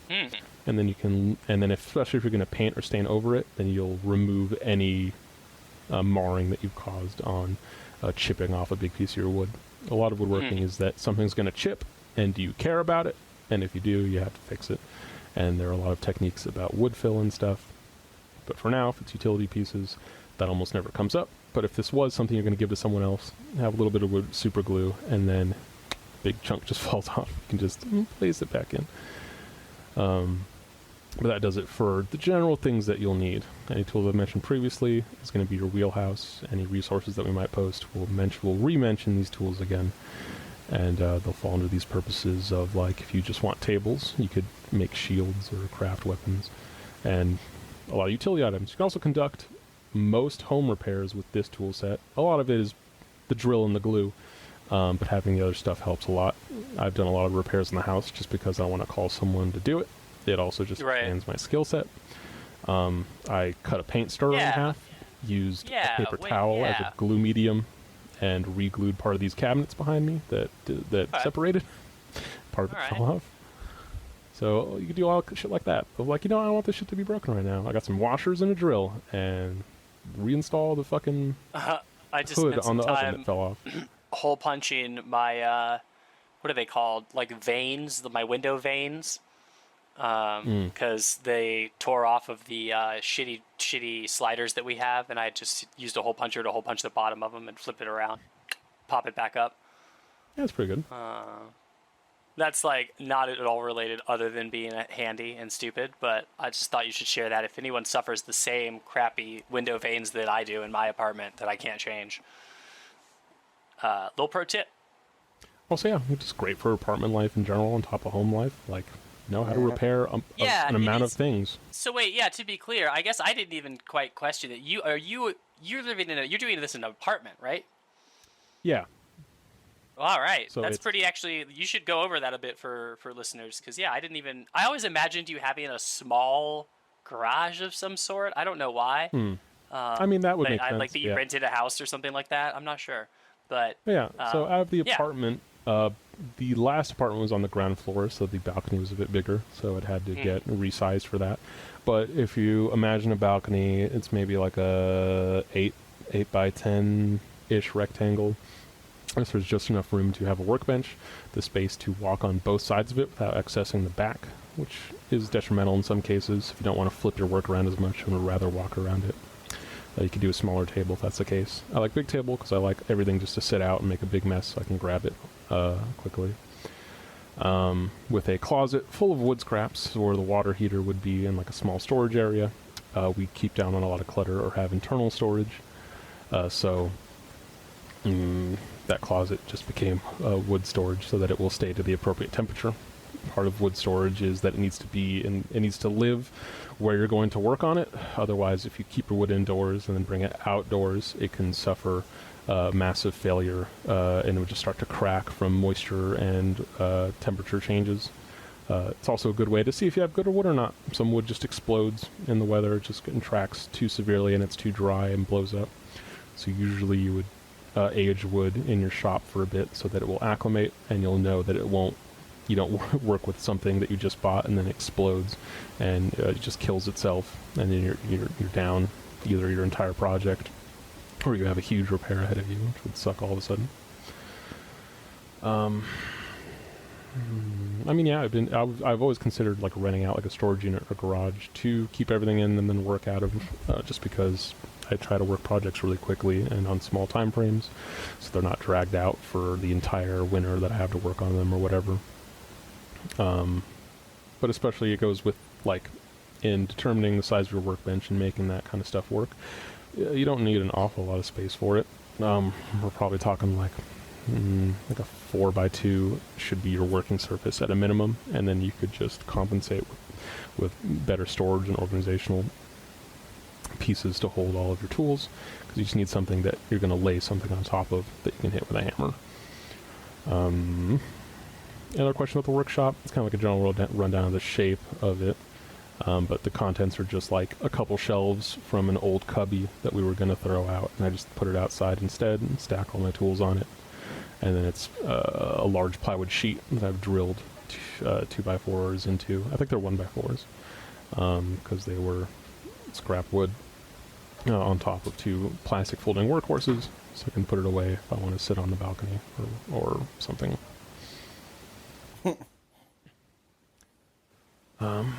But if that's it for that part, we covered most of that other stuff. That comes to the end of most stuff you need for utility.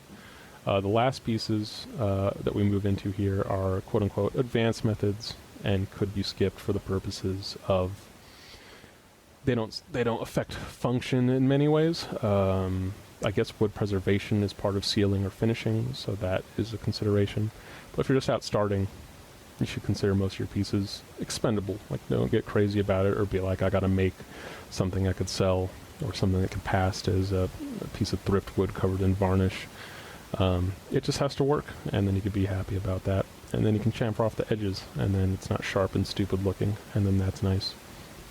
The chamfering is to remove the edges by sanding or rasping or filing so that you don't have sharp edges. And rounding it off. Let's see. First thing I want to cover would be planes and chisels. Chisels are bread and butter for woodworking. Finally, we're in chisel territory. So chisels, theoretically, you can do 100% of woodworking only with chisels. The techniques I previously discussed, tenon and mortars, or theoretically doweling, could be done with just chisels. You could own nothing but chisels. It would take forever to do jobs, so you're buying tools because they shortcut the job a chisel would do if it felt like it. You could not use a saw. You could just chisel a piece of wood in half.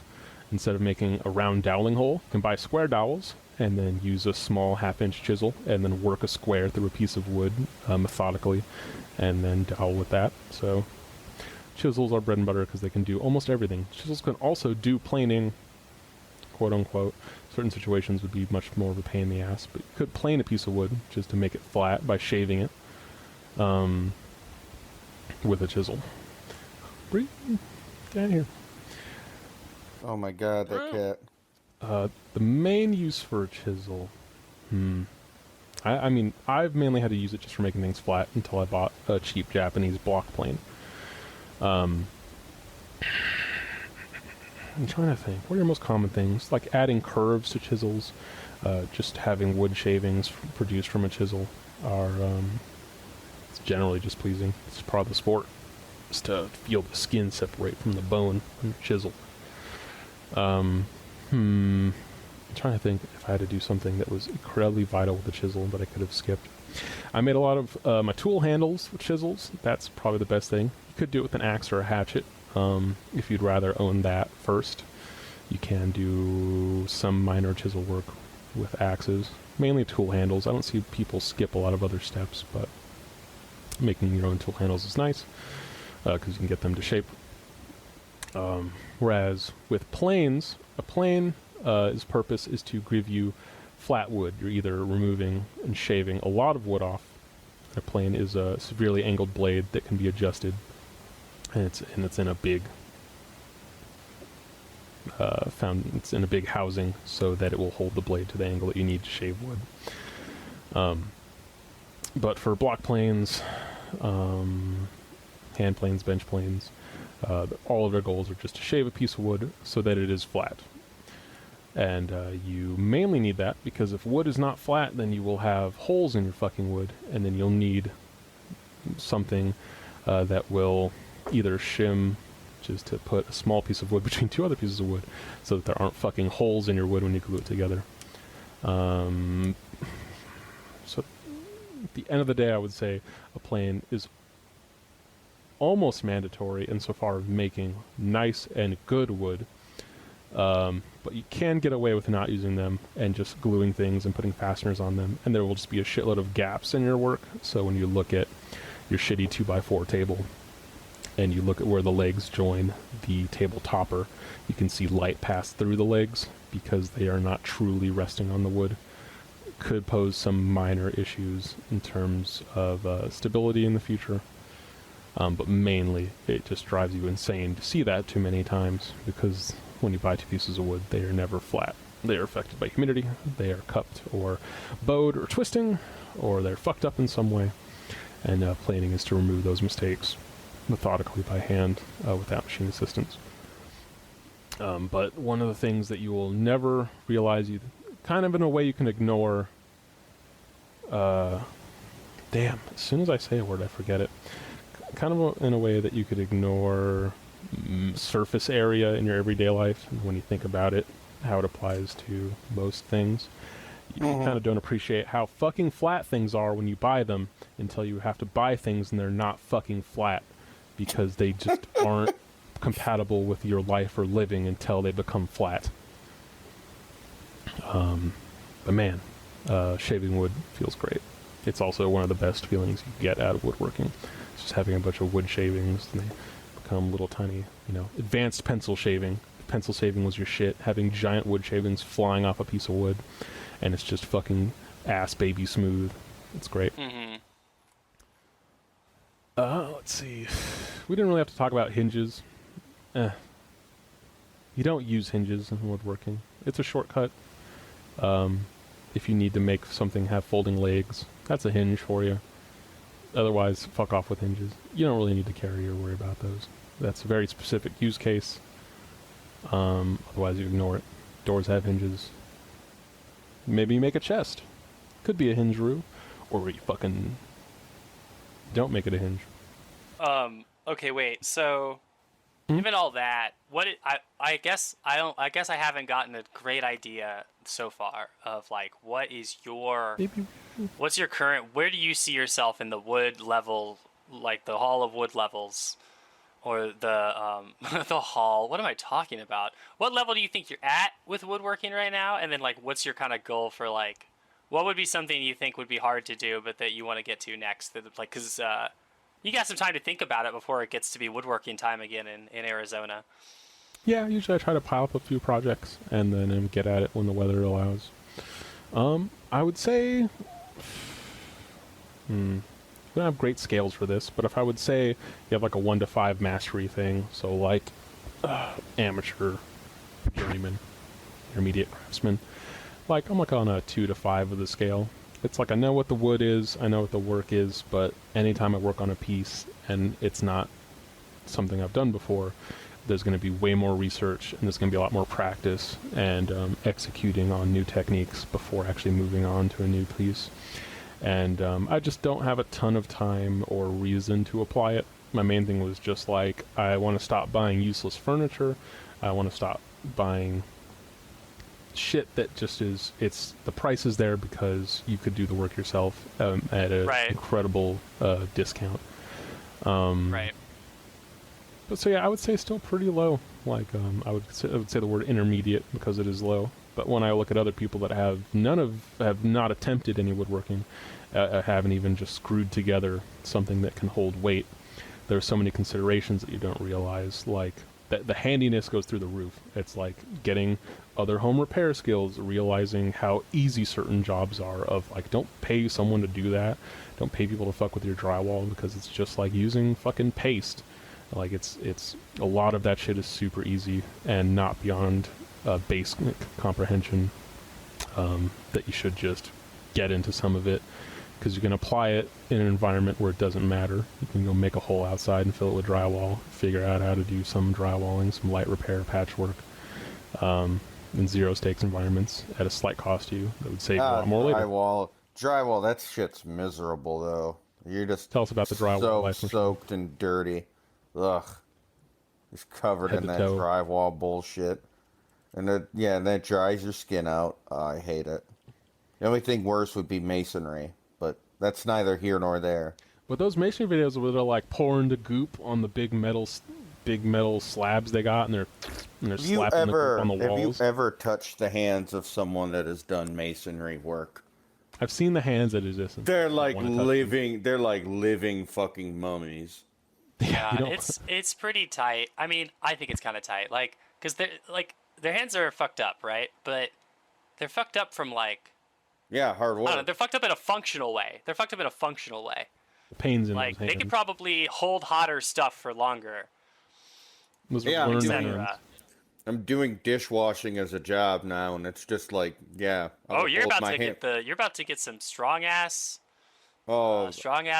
depending on how much moisturizer you use afterwards, soft ass hands. Keep them moisturized, baby. Oh, my hands are so soft, but also just like my arms. Oh my god, I have to like immediately get home and wash up because like my pores on my face will just immediately fill up and be clogged or this or that because I'm just like in this humid setting all day. Right. But it's pretty great. That said, free Thai food. What else can be said?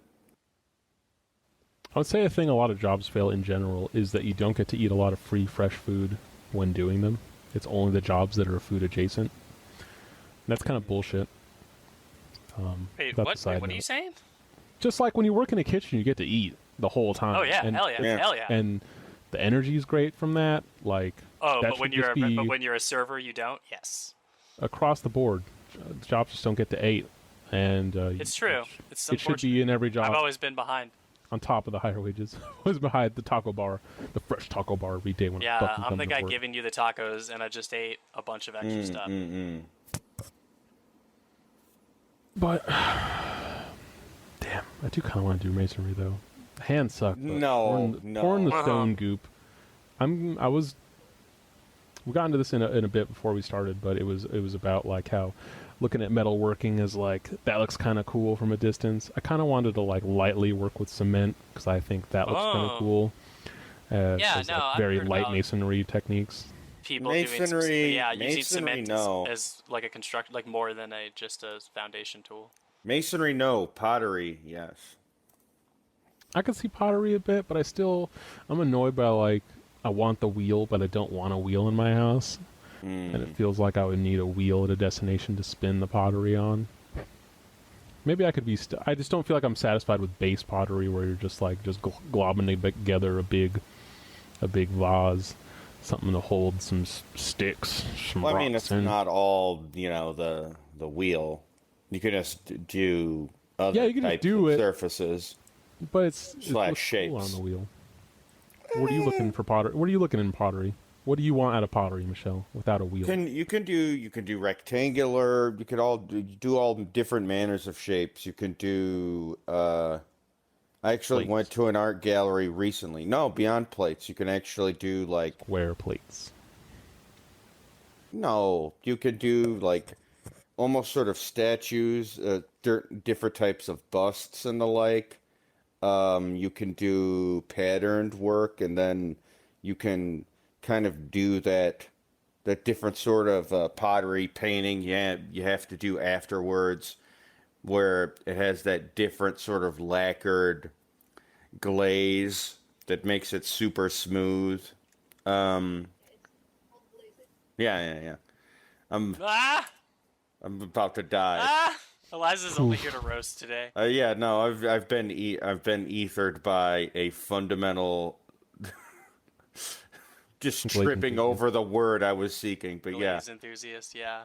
Yeah. Shoutouts Glaze and Rainbow Six Siege. Yeah. Glaze. But all of these different patterns and sort of outcomes for pottery, man, it's versus okay, masonry for this or that, but like masonry is mainly a construction type thing. Yeah. There's not really anything in the way of a hobby masonry that I was complaining about this, like, last of, year. No, like last year there was an outbreak of like all 5-minute crafts videos apparently running out of things to do, or there must have been a shortage in some kind of supply, and they all went to like, look at all the ugly horse shit you can make with quick cement in your house.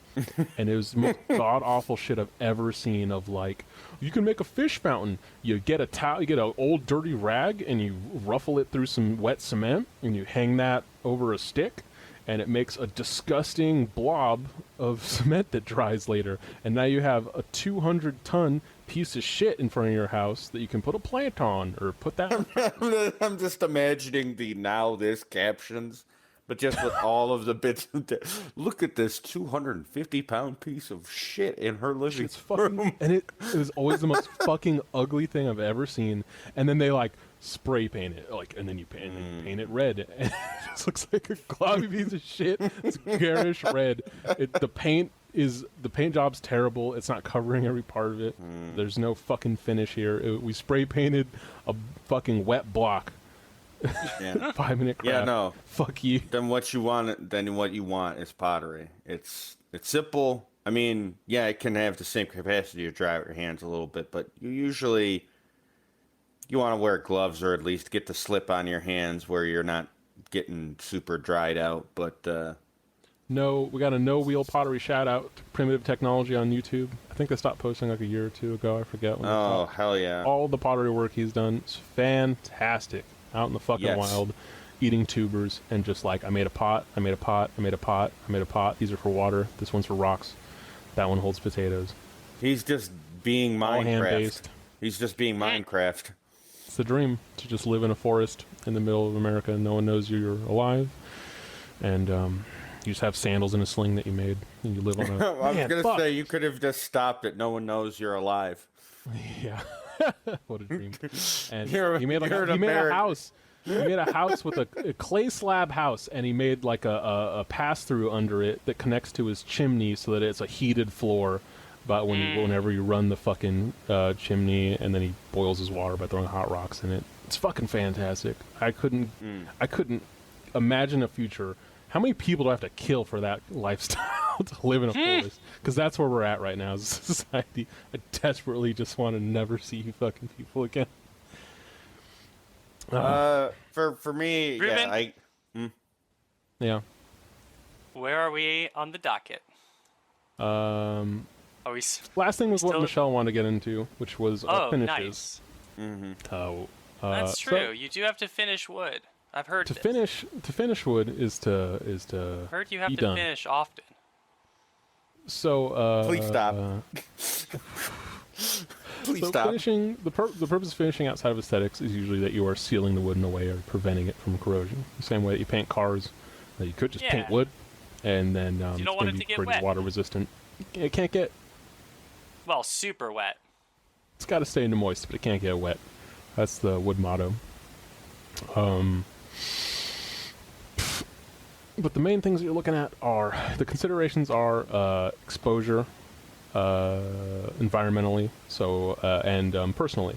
So if it's something that's going to go outside, you have more heavy-duty finishes that are just going to provide the most protection and can withstand the most wear, or just something you can easily redo when you have to redo it. Versus something that's going to be in your house that will be exposed to pets or children. So the type of finish, has to be something that's inert now. You don't want, I don't believe varnish becomes inert. I believe lacquer does become inert. But like, you don't want a piece of varnish to chip off and then your dog fucking eats it or something like that. So there are considerations of that. That's kind of like a out there example of it. But that's your main considerations are how chemically inert is the substance, how easy can you apply it, and then how is this thing going to get stressed out? If it's a side table next to my bed, it doesn't need the most harsh defense because I'm putting a phone on it and a wallet and a lamp sits there, and it never gets moved other than once if I move, unless I live in a house. Then That's something you don't really have to protect, and you can go with a highly aesthetic finish. Something like that. We're talking about like staining. If you want to see the wood grain but change the color of the wood, and then you would usually seal on top of that. It's not mandatory, but usually sealant is going to give you like a satin or glossy or matte finish, so that it is not raw wood. There are a lot of reasons you wouldn't keep raw wood, such as maybe for some reason you put juice in a bottle and then left it in a drawer of an end table, and then you move and forget that flask had juice in it or something, and it leaked. Wood's got like mold in it. It's all fucked up or stained, and it looks like shit. So you're sealing it so that you don't spill something on your fucking nightstand, and it can't just wipe off. And then for heavier forms of sealant, we're looking at lacquer or varnish. Those would be heavier than polyurethane, for instance. In a short form, it's all a trade-off of physically how much punishment can it take and how much water is it repelling. So polyurethane is your very basic. It's a step above craft level, but it is still incredibly sensitive and kind of a pain in the ass to apply, because polyurethane is just drying sheets of plastic on top of a piece of wood. They have some slight different finishes, do satin or glossy or whatever. But polyurethane isn't hyper common for furniture, let's say. It's good just for home use because it's cheap and it stops water from hitting it. So that's good. But because it's sheets of plastic, multiple layers cannot adhere to each other. So as you add more layers to it, you're adding more brittle layers of polyurethane, and then if they start cracking away, you more or less need to get rid of all of it, because if you add more polyurethane, it does not chemically bond to itself. So you were like, you're filling potholes with dirt, and then it rains and it washes out, and it's semi-useless once it's broken. Unlike varnish, which can chemically bind to itself. So every layer of varnish you do, this is the popular furniture finish, gives you that hard plastic coating, especially for older thrift items or just high value antique woods. They are going to be varnished heavily, like 5 layers of varnish deep, because every layer of varnish chemically binds to itself again. You just clean it, so do a little bit. One big layer of varnish. Becomes one basically. thick layer of varnish, and you're just making it thicker and thicker and thicker. Yeah, I mean, this makes sense. That's giving it like a deeper, like kind of darker color, and it's the thicker it gets, the more light it blocks, and it gives it kind of a cool look when it hits the wood grain and stuff like that. And that's your best bet for just overall protection. It's the least chemically inert. It would be kind of weird. Like you can't do a little bit of varnish. You gotta do a lot of varnish. You do a little bit of varnish, and then chips are gonna come off. That's gonna be no good for little people, big people, little pets. So that's usually where you can go heavy on it, though, because it chemically binds yourself. You just don't give a fuck. You just get in there, you go, you do a bunch of varnish, and then you can sand it down, make it flat, and then you can do a final layer of varnish, and then 2,000 grit sandpaper, or taking some double steel wool, and then you are just finishing it down until you get a mirrory surface. So that's what's nice about varnish, is that it's the most durable, and you can just fucking pile it the fuck on, and then this wood's semi-invincible. And like you hit it with a hammer, you can technically not redo all the varnish. You can clean the affected area, and then just fill with the varnish, kind of like filling car paint. Poly's not like that. Polyurethane's like you need to restrip your entire bumper, repaint that bumper if something happens to it. And then I believe lacquer's your last choice. I also believe lacquer is pretty hard and becomes inert, so it's quote-unquote food safe, but I also wouldn't consider any stain wood safe. Wood safe, food safe. But lacquer also doesn't adhere to itself, I don't believe. It's used as a form of varnish, but no. Lacquer is like... Maybe I'm using the wrong word. I'll probably have to double check sometime, but fuck it. For now, if you look up lacquer... Oh, no, I'm thinking of shellac. Shellac is what they can put on food, and that is wood safe, but doesn't bind to itself. But it's food safe. I keep saying wood safe. And that's usually what people would say of like, oh, you should use shellac because you can technically eat it, and then that's good for like making cat shelves or something like that. Whereas lacquer is just a different form of varnish. I don't really fuck with lacquer. People say it's really inconvenient, so that's where I just stopped looking into lacquer at that point. He's a hater. whatever. If I you're don't know. gonna I do like the varnish, sheen. I like the sheen. I like Yeah. the sort of hardness to it and that sort of unnatural wood quality. It's like you have cursed wood. It's real neat. Yeah, lacquer was much more popular before varnish hit. That was like what you would be hitting things with. But lacquer's that kind of shit that's like that's knocking people the fuck out in their garages. It's really harsh chemical to work with. Stinks like hell. So depending on your storage conditions, you don't want that stored in your house. You want it out in a garage or a secondary area. And then pieces have to dry. We're also considering dry times for all this. Your dry times go down as the durability goes down. So like lacquer and varnish could be days. I think lacquer might even be week long if there aren't different dry times or different qualities of lacquer. But I know something takes Easily. A lot of forever. people are, I've seen they use it. They'll have tarps and everything, and then the tarps have to be elevated so it's not touching anything. And you'll even like put up a fucking sign or something like, "Leave this alone. You'll die. Don't mess with it. Don't We're in a smell it." garage." Yeah. And also don't huff this because you're gonna feel some sort of way. You're gonna make some sort of prophetic visions. But yeah, I think most people's current meta will just be varnish. You can also get it in spray or wipe forms, like brush varnish. Or you can get spray-on varnish and just do quick coats, and then something is sealed. It's relatively strong. You can do that several times. Or you fall into the poly meta of like, yeah, fuck it. I mean, I've polyed everything so far. None of it has taken damage unless I was really lazy and did a shitty job of it. So it really just depends. Varnish doesn't seem like it has that much more beyond, but it is easier to make it look nice, and you can sand it. You can't really sand a poly without fucking it all up. To the point of sanding, I didn't really cover it because it's kind of just a finishing technique. A side note, one thing that I heard once, and I feel like this should be a point that's always made with woodworking, is that mechanically something can't join glue, varnish, lacquer, all that stuff. It mechanically stops joining to a surface at 400 grit. So if you go beyond 400 grit, you are staining or applying oil to a wood piece, and you are not finishing it. It is not raw wood, it is now treated wood, but it is not sealed wood.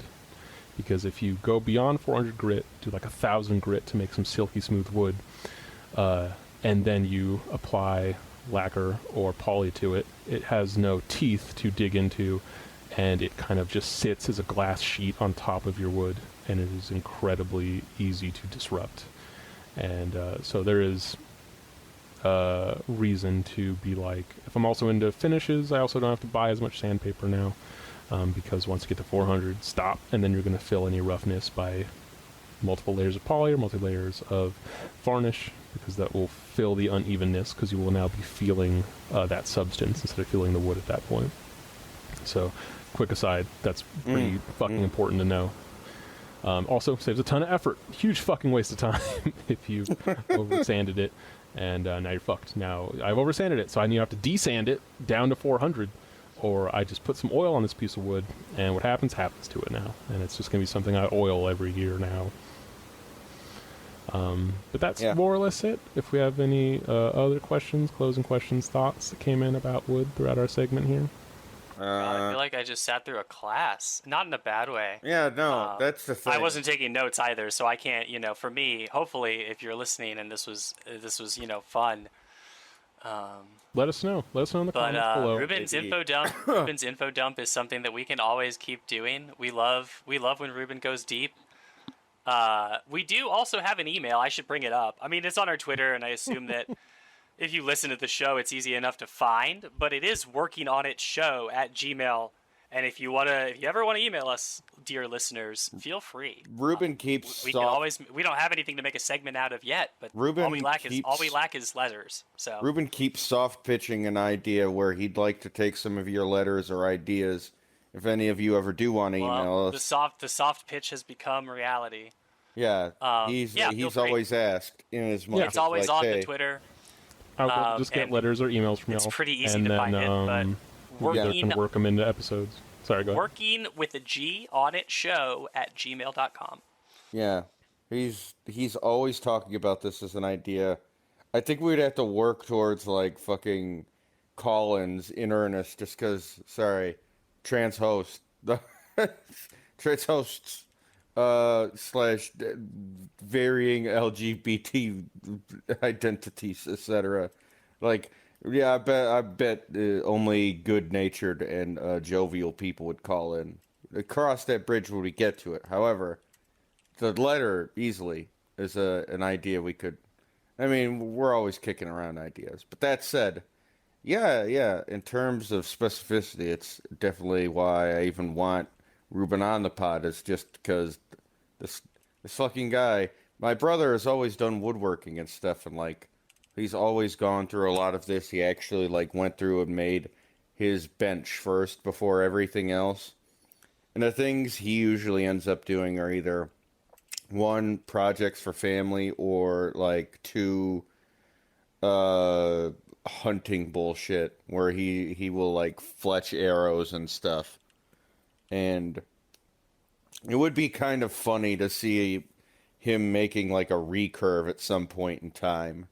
Probably not right now. My older brother is like in the busiest point in his life in years now, but that's neither here nor there. It would be kind of funny to see him get back into that. But yeah. On that note, Ruben, I did want to ask one question. Let's say I want to just get in and fuck around as an initiate in woodworking, right? Right. So Not pottery. I'll have a bag. Yeah, not pottery. I want a bag full of my essentials. I want to just fuck around, explore, and try to do woodworking safely. What's going to be in my bag? So, at a minimum, we're talking a mallet. Okay. You can buy that. You don't have to do the one I said, make one. You can buy one to start. Fuck it. Should have the right tools to start. I would say drill. At least one Hand handsaw.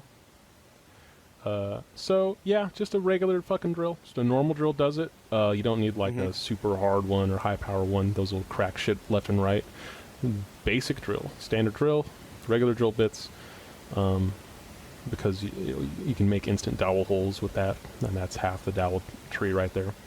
Okay, so we got the drill. You got a drill. You got a hammer. So your drill will be your most expensive thing. A mallet. Be expensive if you don't make it. Cheaper if you do. Saw. You can get a set of chisels for $10, 10 to $20. I wouldn't say to buy used chisels because if you have to sharpen them, that might be too much work. That could be a side point.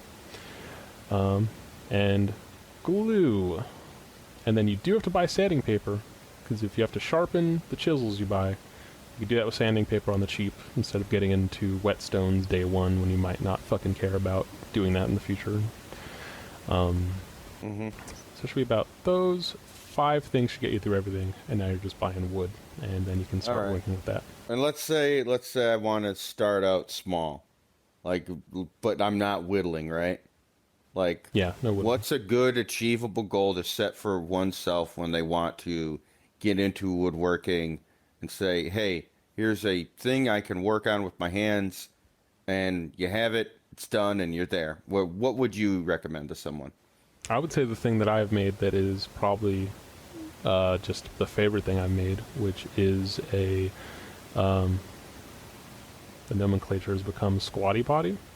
Just a footstool for your toilet so you could shit better. Because it's just 4 legs on a piece of wood. You know what? That's great. kind of fucking genius, because, like, Squatty Potty is a cool, device as far as, like, oh, I get it. But you're literally just buying a piece of plastic. You're buying a $30 piece of plastic that sucks. You're buying a $30 piece of plastic. That's wild. I thrifted a 2x4, it's a 2x4 for 50 cents, and I had a nice $8 piece of hardwood that is like 16 inches. It's like a 16 inches, I think it's 8 or 6 inches in width, and then like less than 2 feet wide. I didn't even have to cut it. I just had one piece, and I was like, oh, nice piece of redwood.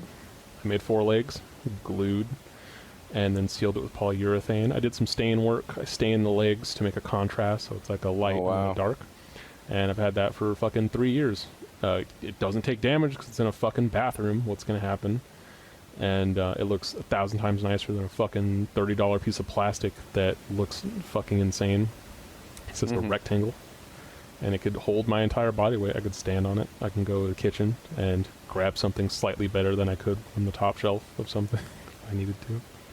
All right, so a stool or a squatty potty type. Make a shitting stool, a wide stool. A shitting stool. Oh my God. You know, stand in front of your toilet, see how wide your feet are. That's your width. Boom. Okay. Then you take the height of like about like half your toilet, lift your feet up in the air, and then do like a thing with your hand to be like, ha, and then measure your depth or grab a measuring tape and be like, that's where I'm gonna shit. That's how I'm gonna hover my taint above this toilet and just like really unload. Thanks. I'm always thinking about this. All right. And finishing. I fucking hate you. Yep. It comes out of both ends. God, Jesus fucking Christ. I can't even look at you. Yeah. Yeah, on that note, in terms of it coming out of one end and out of the other, this has been Woodworking. We appreciate all of the wisdom / God-level knowledge darts passed out of Ruben while he keeps trying to make offhanded references to ejaculation.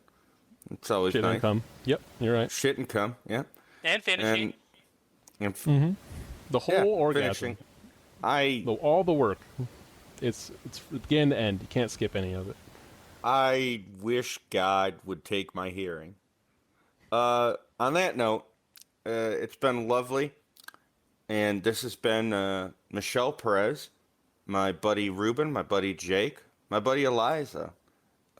Take it easy, stay safe, and stay cool. It is burning right now. Yeah, it's been a hot one while we recorded this. This is during the heat wave. So I'm sweating. Thanks for sticking around, y'all. Yeah, we're sweating. We sound more quiet than usual. It's because it's an endurance run, I'm fucking baby. staring at my monitor, thinking about being hot while a breeze, like a small fan, goes over me. Oh, I've been drinking ice cold beers and taking in the imaginary fields and flights of fantasy and landscapes of Ruben Woodworking, and also being deeply off-put by each and every subsequent mention of finishing. I'm in hell, and this is hell, and this has been Working on it.